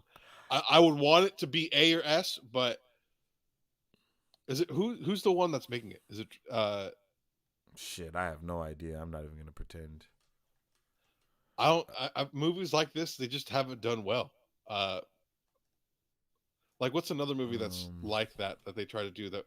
Like Monster Hunter, absolute garbage.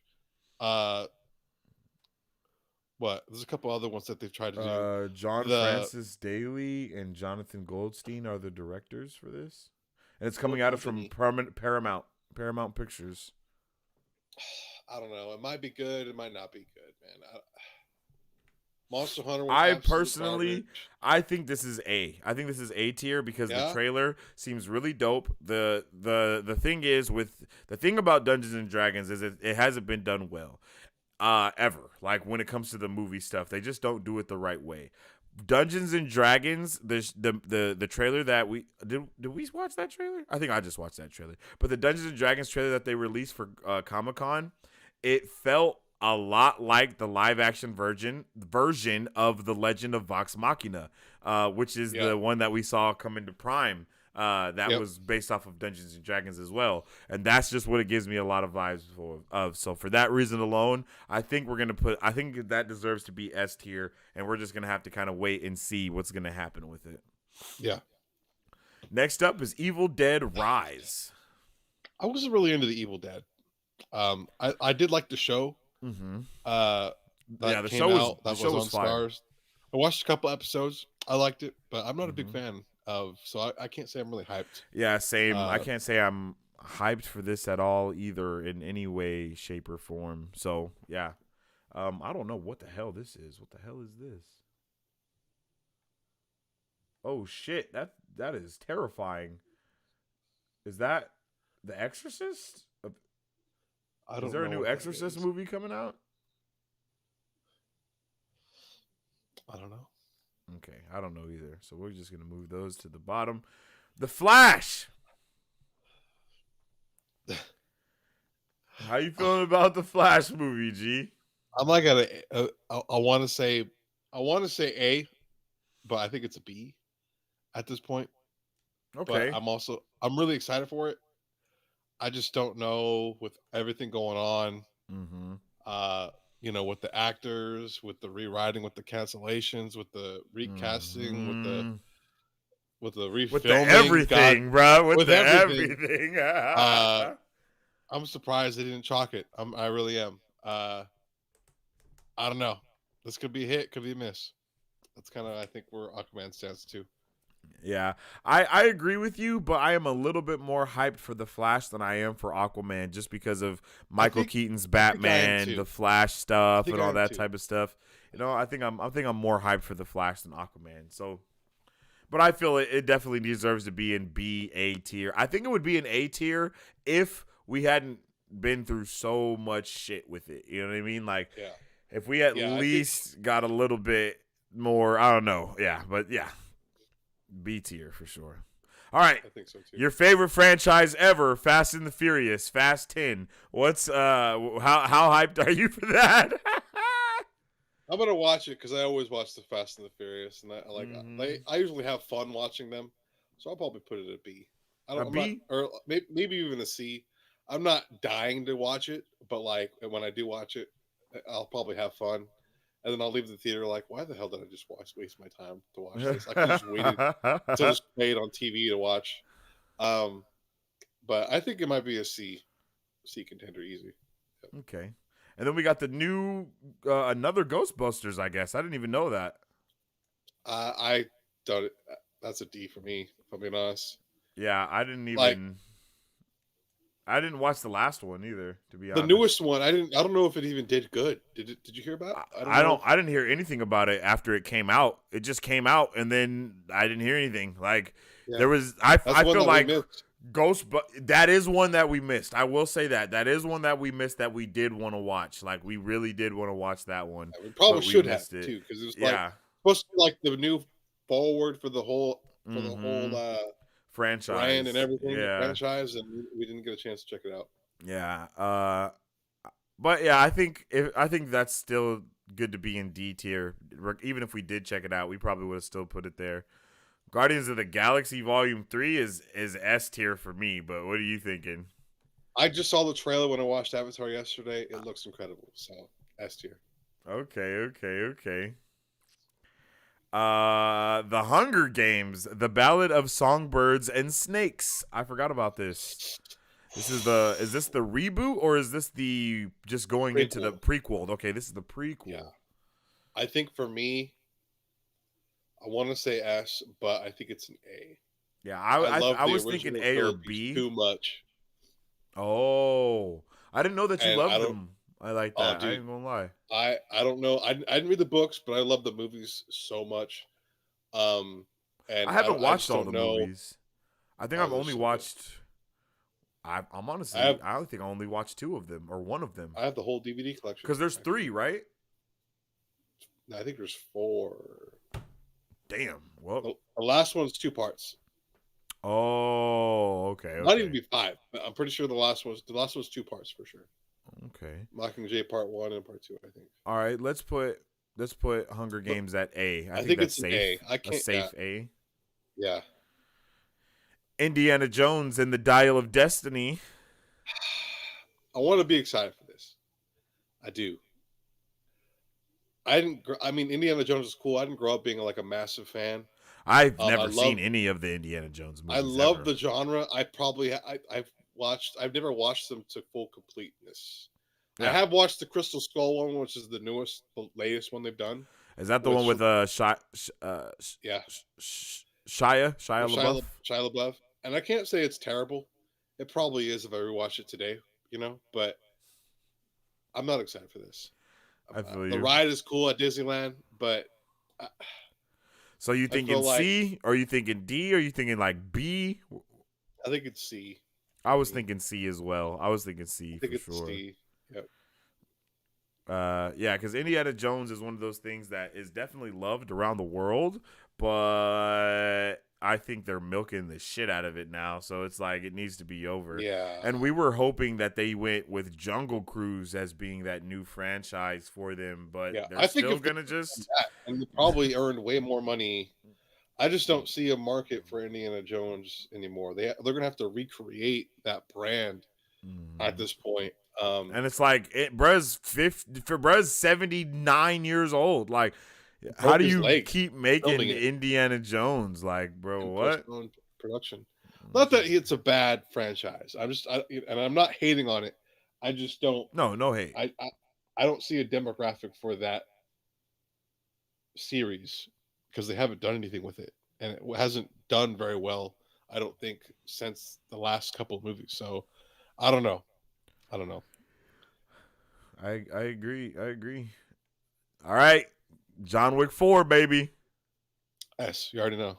Yeah, you already know. hey, This is literally legendary. I saw the trailer for it shout out yesterday. to Jamie Rodriguez, yo, for the super chat, my guy. Appreciate you. Let's go.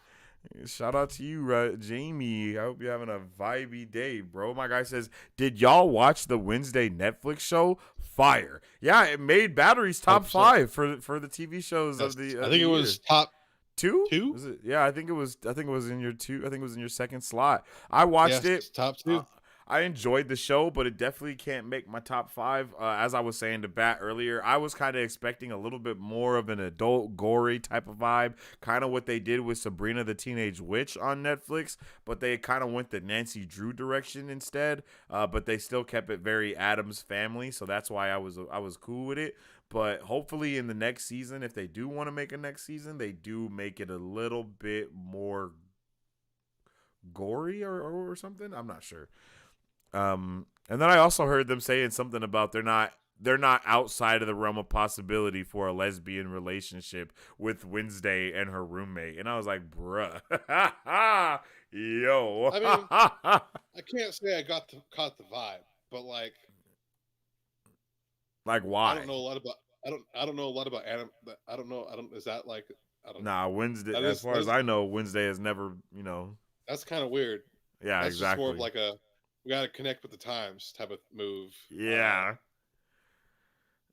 I don't know how I feel about that. Yeah, exactly. It's not bad, but it's just like from the Wednesday that I watched, I don't see that happening unless they force it somehow. And I don't know. Yeah, because she was definitely into the peenie. All right, Craven. I ain't gonna lie, for me, Craven the Hunter with Quicksilver. Honestly, that's like I don't want to say C because that's disrespectful, but I think a B is fair.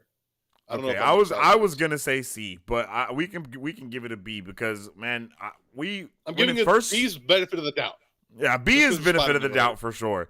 But this is what I'll say. We have not had a good run with any of the other Spider-Man universe movies like that. Venom was okay. Venom 2 was Morbid. not. Morbius was morbid. Like, you know what I mean? Like, we're not doing too good here. And then all of the shit that we've heard about Kraven the Hunter is not good. Like, we have not heard one good thing about that movie since it's come out. They're trying to make bro like a PETA enthusiast or something. Like, yeah, I don't know. So it's gonna be weird. Trash. Yeah, absolutely trash PETA water. can go F themselves. So yeah, that's B tier. Legally Blonde 3. Not even In the realm of possibility for us. Mission Yeah, Impossible Dead Reckoning. Honestly, S tier. I love the S? Mission Impossible movies. Okay. I absolutely love them. I actually own them all. I think. I love the movies so much. They're so fun. It's always a mystery going into them. Like how are they going to be connected? What's the big action sequence that we're going to see in this one? I'm always excited to watch. I wish not that the Fast and the Furious franchise needs to be like Mission Impossible, but they should strive to be like Mission Impossible in that I could actually see Mission Impossible winning Oscars for their stuff. Fast and the Furious try so hard to do that, but they're not going to get to that point. I feel Unless, that. God forbid, they fucking release a masterpiece with the 10. but I don't know the reality of that, 10 is going to be where they really start putting in the Transformers and shit like that. Yeah. G.I. Joe, Transformers, yo. Magic Mike Last Dance. I know this is on top tier for you, G, but it ain't for know. me. Yeah. You already know. For whatever reason, I love movies like this, and I actually had a blast watching the first two. I wouldn't say S. I'd probably put A. It's a good watch, and it's super fun to watch. And I don't know if it's also one of those. It might be in the same place of where Indiana Jones is at potentially. But I don't know because it is kind of an oddball one. Oh, okay. With it, I don't know. I don't know if there's a I'm large not gonna. population. I'm I don't not know if here there's a for large this. population of men or women who are excited for it. I mean, you're one of them, so yeah. But you know what I mean? I don't know. I got you. I don't keep track of who liked who. Not a lot of. I don't know a lot of people that have liked it, and those who I do know who have liked it are mainly women. Girls, so I don't know. Yeah. So I don't know. I don't know how big the fan base is for this one, but it's. I had a lot of fun watching. They're funny, and it was really cool to watch. So. Okay. The Marvels is definitely S tier for me. I'm not gonna lie. Like, Marvels is S tier for me. Probably gonna be a good one, yep. Because the Marvels is supposed to be wild. We know we're supposed to be seeing Miss Marvel and Captain Marvel kind of switch places almost throughout the whole movie, the same way that they did at the end of Miss Marvel. We know that there's supposed to be a planet that you have to sing to talk on, and that was why we heard a lot of those reports about it possibly being a musical. So that's gonna be in there somewhere. We also have reports that we're gonna see the leader of the Inhumans, Black Bolt, in this movie. A lot of rumors coming at this one for the Marvels, yo. No cap. A lot of rumors and crazy things that should be happening in the Marvels. And of course, I am super hyped to see Photon again. So Marvels is definitely S tier. The Nun. I believe The Nun is a continuation of a crazy horror series that's going on. I'm not a big horror guy. That's probably a C for me. Okay. I did watch. I believe me and Remy went and watched. I love one the of my Conjuring brothers. series. Yeah, because I was about to say that. I believe this is a continuation of that series and stuff, right? Yeah. This is all in the same universe. So, I'll say that I'm actually low key hyped for this. Just because of the first Nun was actually pretty good. I think me and Remy liked it. I think that was like one of the only horror movies I've ever got her to actually watch in theaters. So that was awesome. And you said C? I think it's a C. Yeah, sure. I'll say C though, because I'm not like super here for that. I don't know what the Nightingale is. Do you know what that is? What is it? The Nightingale? I'm not sure. No, I don't think so. Then we got A Quiet Place spinoff. I Do we know what direction they're going with the spinoff? I don't remember. think we do. Not that I know of. I don't think we've heard I anything think we might about have talked about it this. early on, if I remember right. I just don't remember what direction they're going with. Yeah, I don't remember either. Um, What is I this? I would be excited. I think it's a A for me. Honestly, I love the Yeah, I Quiet was thinking series. A as well. I feel like Oh, it's following is this military. day one? I think this is day. I think that's what this is. Day one. Yeah. So a Is it Quiet the Place animated movie? spinoff gets a. It says a Quiet Place spinoff gets a title. Let me see. Come on, get out of here. Title and new release date: Ryan Johnson's Johnson Krasinski pick also slated. The a Quiet Place spinoff being directed by Michael Sarnowski now has a title and firm release date. Paramount Pictures has set A Quiet Place day one to hit theaters March 8th, 2024. Why does it 20? Oh wait. No cast has been announced yet for the pick, which is based on the original idea by John Krasinski. The Platinum Dunes Sunday night production pick from producers Michael Bay, Andrew Form, and Brad Fuller and Krasinski had been pegged to roll out on September 22nd, 2023. In its new slot, A Quiet Place Day 1 will face off against the limited bow of Disney's The Magician's Elephant. What? And the What? wide release of an unspecific Universal Pictures film. I don't know what the hell they're talking about. Yo, what? Yeah, I don't So it know was if that was supposed even to come relevant. out in 2023, but now it's coming out in 2024. Okay. Okay, well, I guess we can put that back here then. I don't know what the hell this is. The new Scream movie.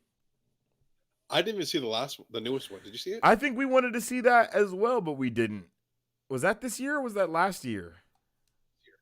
Okay. Yeah, I didn't see it, but I want to just because I think it's right there with the nun. Halloween let us down so much, and I think It everything that we wanted to happen with Halloween did happen with the Scream franchise. I think Scream did a pretty good job. Yeah, I heard a lot of good things about it. I did too.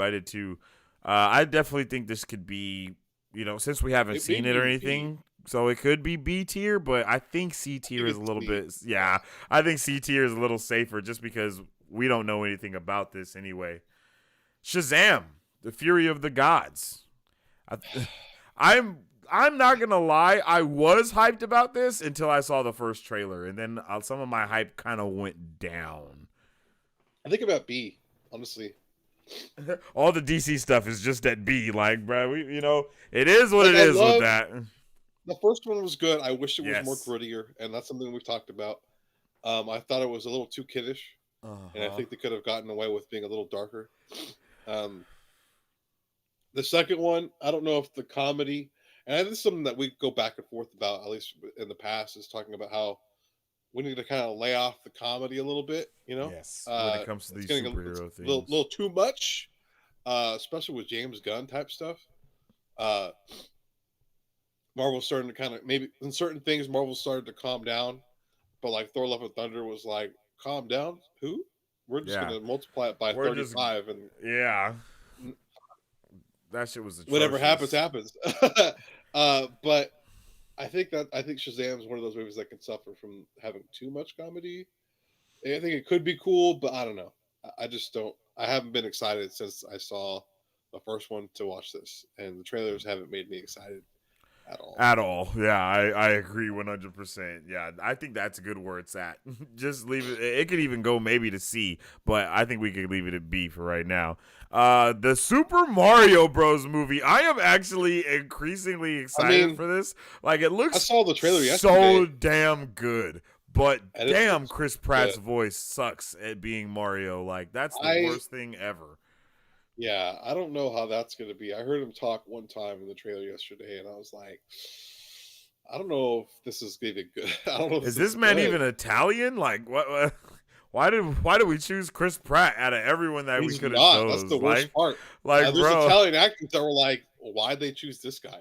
I've been like, the guy who, the villain in Violent Night, I guess, was the one that was rooting for years to be Mario. because he's Italian, from what I understand. And I don't know what his interpretation sounds like, but he's like slammed the studio and like kind of told off Chris Pratt on Twitter. I was like, yo, like what? Why? This is garbage. Yeah, but that's wild. I think I'm not gonna lie. I think I think the it's Super definitely Mario Bros is A tier. Yeah, I think it's A tier just because it looks like it's gonna be hella good. It looks like they're gonna have some actual action in there as well. So all of that seems fire. All right, The Little Mermaid. I still haven't seen this trailer. The backlash There's a trailer was for it? yeah. That's why I thought that's why all the backlash happened was because the trailer showed. Yeah, a trailer came out and they're like underwater and shit, and I thought it they was show like the stills. fish. Nah, I'm pretty sure it's a Little Mermaid trailer. I might I be probably wrong haven't about watched that. it then. I I remember know seeing I haven't. stills. How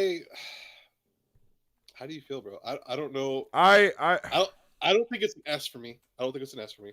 I don't think it's an S for me either. And mainly because the OG, like the way the original Yeah, there's a Little Mermaid trailer. was. My sister was a big fan, and I actually really loved the Little Mermaid series growing up. Um, I don't know, and it probably will kill it. I remember they did the musical for the Little Mermaid with the actors and stuff in it. I don't know how well Oh that did, but damn! but that was like a whole prime time thing. Oh shit! Whoa, that looks really good. Yo, this looks really good. I'm not gonna lie to you.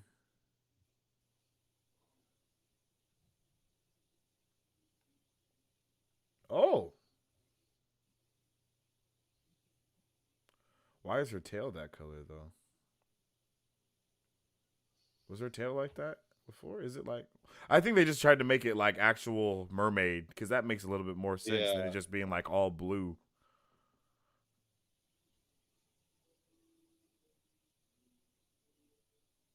Oh wow,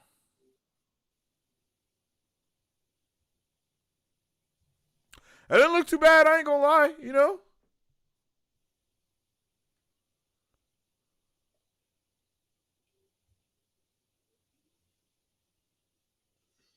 Oh, she's singing. I was like, why is she looking like that? oh, Okay, no, I that looks cool. That it'll looks look bad. cool. It'll look bad. I don't know. I'm just not sure how I don't think it's an S for me. This is what I'll say. It might be an A. I Maybe a was C. hyped for The Lion King, and then we got our hopes and dreams crushed with that movie. So Yeah. I think it's safe to B? say we could. I think we could put it in like a B tier maybe. I can do that. B tier with with all the other things to where it's like let's see what happens. You know, like we might be here if they have another trailer for it or something. You know. All right, Transformers: Rise of the Beasts. That trailer was actually pretty cool. But I'm excited for this, but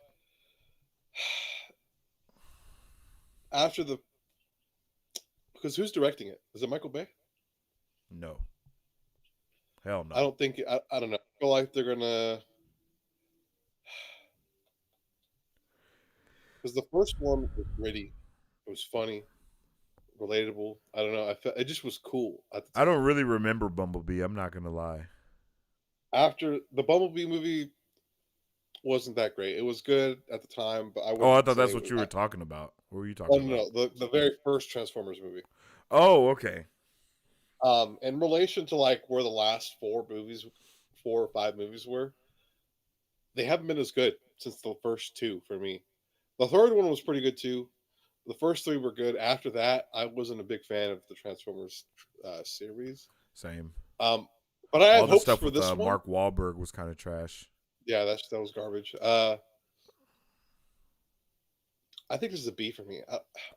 Only because it's Transformers, but it might even be a C. I don't even know. I'm really hyped for the Beasts, like the Beast Transformers Yeah. and all that stuff. Yep. Definitely from the trailer, it looks pretty fire. But also, I think it's gonna be a B. I'm not gonna lie. I want to say a A, but from what I saw in the trailer that looked dope, I feel like those are going to be the dopest parts. Once again, I do not even remember Bumblebee. I'm pretty sure I fell asleep in that movie, but so yeah, that's kind of where that's at. Willy Wonka featuring Timothy Chalamet. Nowhere. Not even worried. I forgot about that. I'll put that D tier because I'm not really too worried about that either. I don't know what the hell this one is, so we're gonna put that in the back. Ant-Man Quantumania, baby. Oh.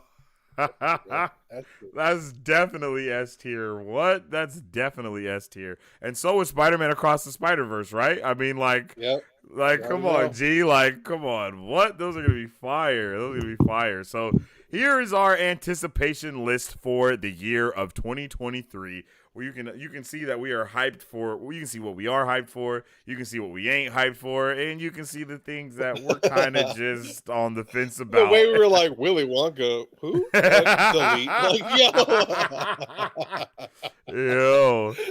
Yo, legit. Like I damn near need to just make another tier called F and just put all these other ones in that one, like, because it's like, bro, I have no idea.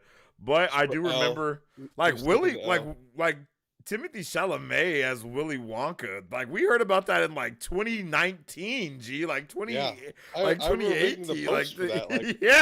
that shit was hella long ago, bro. That shit was hella long ago. But yeah, Ant-Man and the Quantumania is gonna be amazing. Can't wait to see Kang finally be Kangy. Like, Ant-Man movies are fire.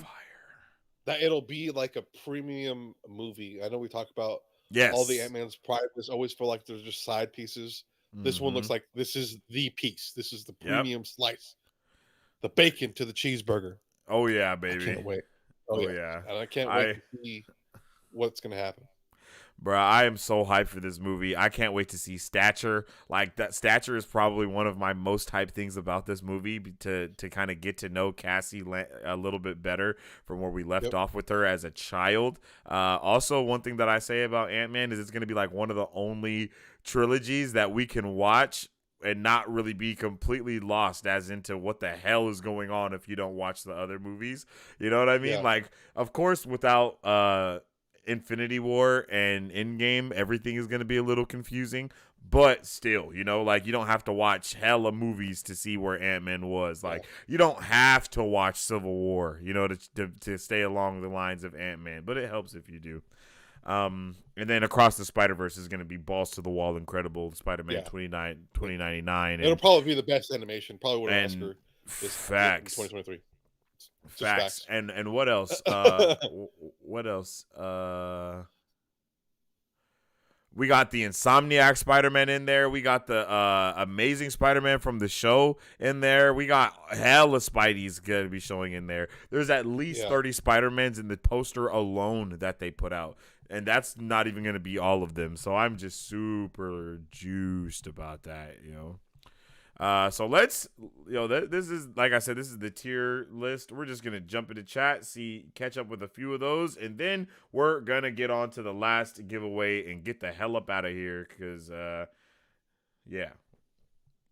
we got shit to do. Okay. You asked me to zoom in on the tier list words. I'm trying, but there's an ad right there, so it's blocking that one. Are you able to make it full screen? Like, make the window the full screen? Oh, like, yeah, I could do that. Just do that like this. Wow. All right. So for S tier, we have 65, Blue Beetle. Oh, Creed 3. Bro. What? Okay. The last option with the guy with the hat and the cigarette. That's Oppenheimer. That's an S tier. Oh, yeah. Facts. I had no idea that was Oppenheimer. That's for sure S tier then. That is S tier. I am so excited. Yeah. I love history, and I'm so excited to actually watch that one. Yeah, this is going to be fire. So we got 65, Blue Beetle, Creed 3, Dune Part 2, Guardians of the Galaxy Volume 3, John Wick 4, Mission Impossible Dead Reckoning Part 1, The Marvels, Ant-Man and the Wasp Quantumania, Across the Spider-Verse, and Oppenheimer as our S tier. Yep. Then we have Dungeons & Dragons, The Hunger Games, Magic Mike the Last Dance, and the Super Mario Bros. Movie as our A tier. We have Aquaman: The Lost Kingdom, The Flash 2. What the hell is this called? Kraven the Hunter, Shazam: Fury of the Gods, The Little Mermaid, and Transformers: Rise of the Beast as our B tier. Barbie, Fast X, which is Fast 10, Fast and the Furious, Indiana Jones: Dial of Destiny, The Nun 2, and Scream 6, I believe this is, as our C tier, and then Ghostbusters and Willy Wonka in our D tier. So yeah, I mean, honestly, we can probably put all of these things in our D tier. Yeah. We can put Evil Dead there. We can put Legally Blonde there, and The Quiet. Well, that's not happening this year. But we honestly don't know what these last projects are right here, so we'll just leave those that there. one with Roosevelt, I think it's probably a Roosevelt biopic. Yeah, which, if that's the case, I'd be excited for. But I don't know if that's what that is, or because I'm pretty sure that's Roosevelt. Oh, okay. But I don't know. I didn't even know they were making a biopic for him. I'm assuming that's what it is. So yeah, that is that. Let's see. Yeah, Teddy Roosevelt. I don't know if I don't know if he's making a biopic. Yeah, I have no idea. But yeah, that is our tier list for our hype of movies that's coming next year in 2023. I hope you guys are also hyped for them as well. We're just going to catch up on a couple of these chats. Gotta fix the economy. Yep. Streamlabs and Stream Elements has a multiplier for donations. Yep. Yeah, I'm going back in and checking all that stuff. Barbie is no joke. One of my most anticipated movies next year. Trailer was interesting. Yeah, facts. Oh, by the way, yesterday I said to myself, I'm gonna slow down on buying Funkos, and after work today, I went to Asda and saw one and bought it. Yo, yeah, bruh. You definitely I've slowed down. I've slowed down personally. Yeah. But I do buy them occasionally when I find one that's pretty cool. I mainly chase the chases now. I don't really buy regular pops unless it's like a really cool pop that I really like, but that's kind of where I'm at, because the pop game is an expensive game. Oh yeah, facts. So gotta be careful. Hold up, there's a Ghostbusters movie coming out? Yeah, I guess Pina Colada. We don't know anything about it. Yeah, we don't know that.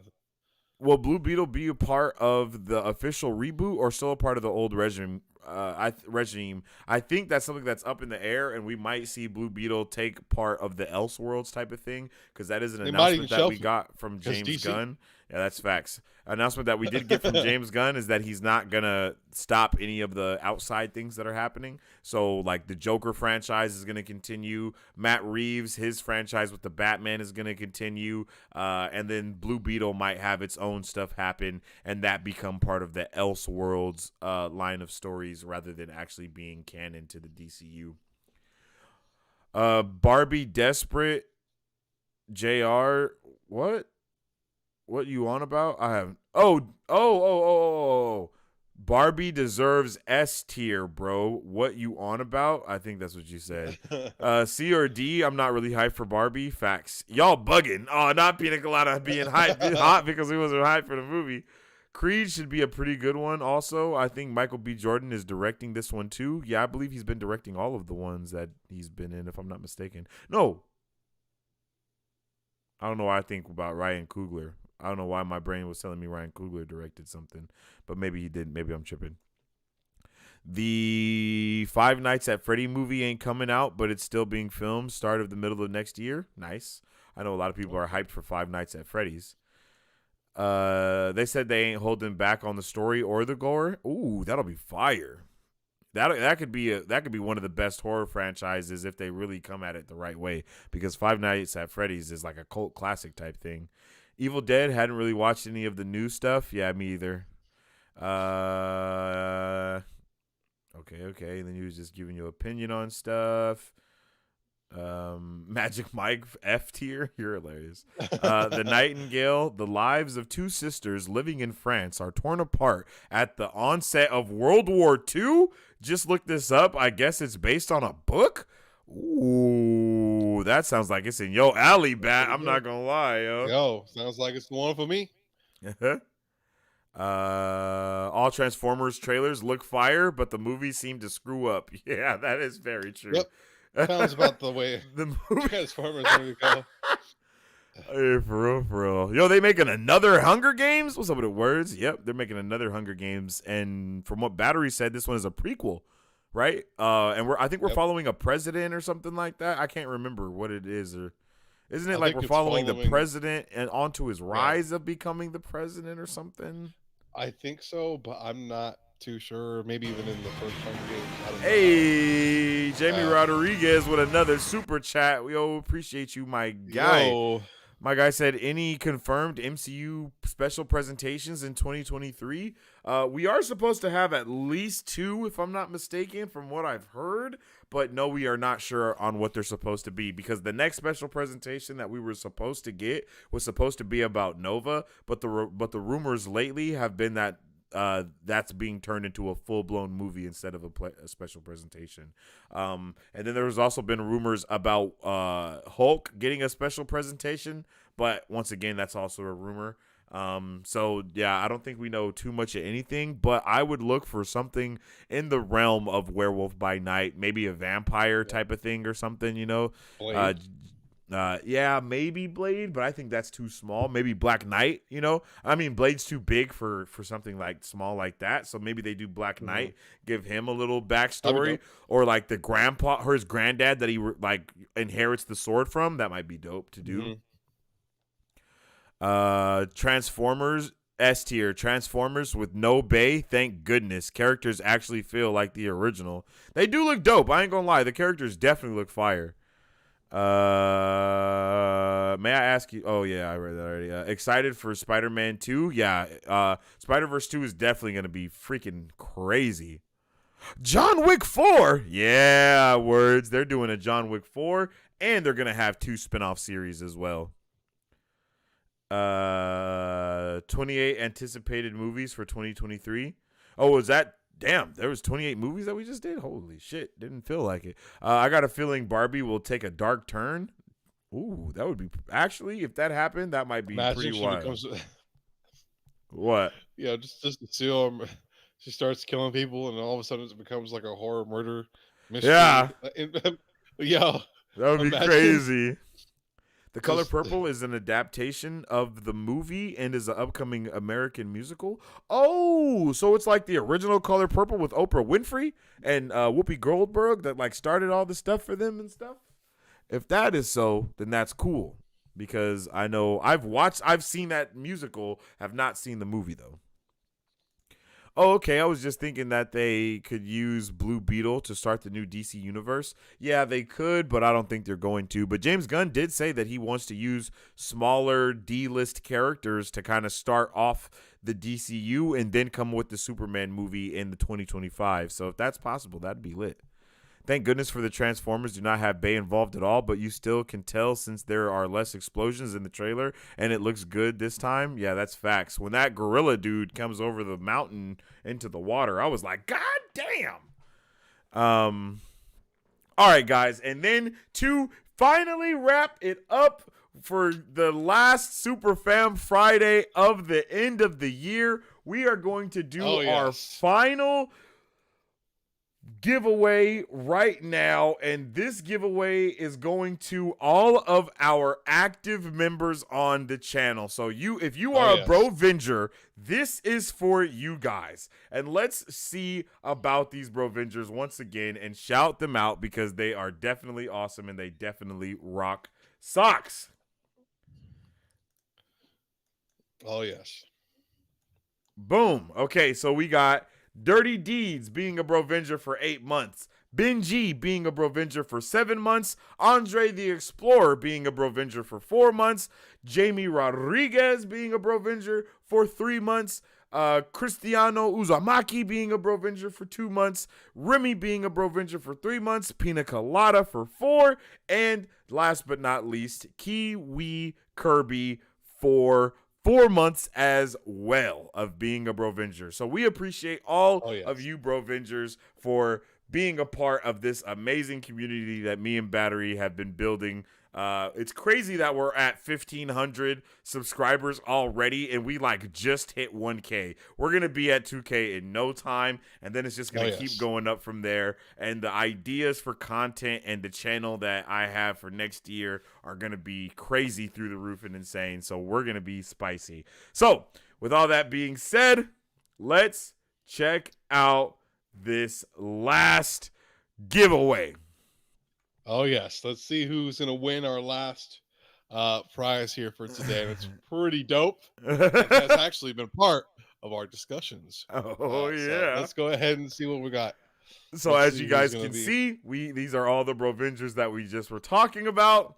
Let's get into it by getting this name. Okay, I'm pretty hyped about this one. Let's see who it's gonna be. All right. Here we go. Oh, here we go. Benji. Hey, Benji. Congratulations to Benji. Battery, why don't you show this man what he has won? Well, Benji, you have won a Nova action figure. Yo. Congratulations, Mr. Benji. You'll be earning a Marvel Legends. The man called Nova. That is freaking fire. I'm not even going to lie to you. That is awesome. Oh, yes. It's pretty dope. I saw this and I was like, yo, this would be a dope prize to give away. So congratulations, Mr. Benji. We'll be contacting you to figure out how we can get this to you. Congratulations. Good sir.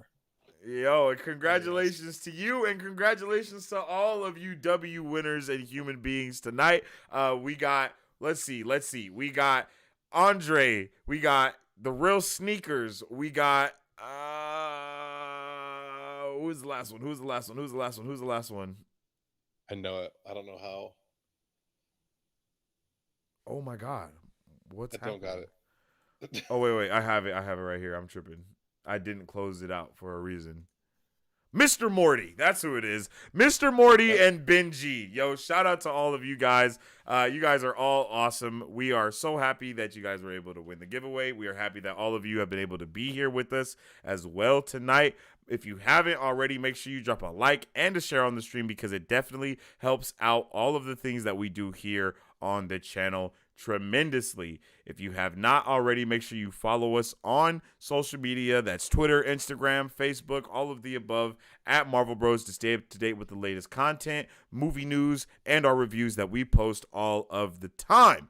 And you can also check us out on our website at www.marvelbros.com to stay up to date with all the latest reviews, and as well get merchandise if you're looking for another way or another reason to support what we got going on here.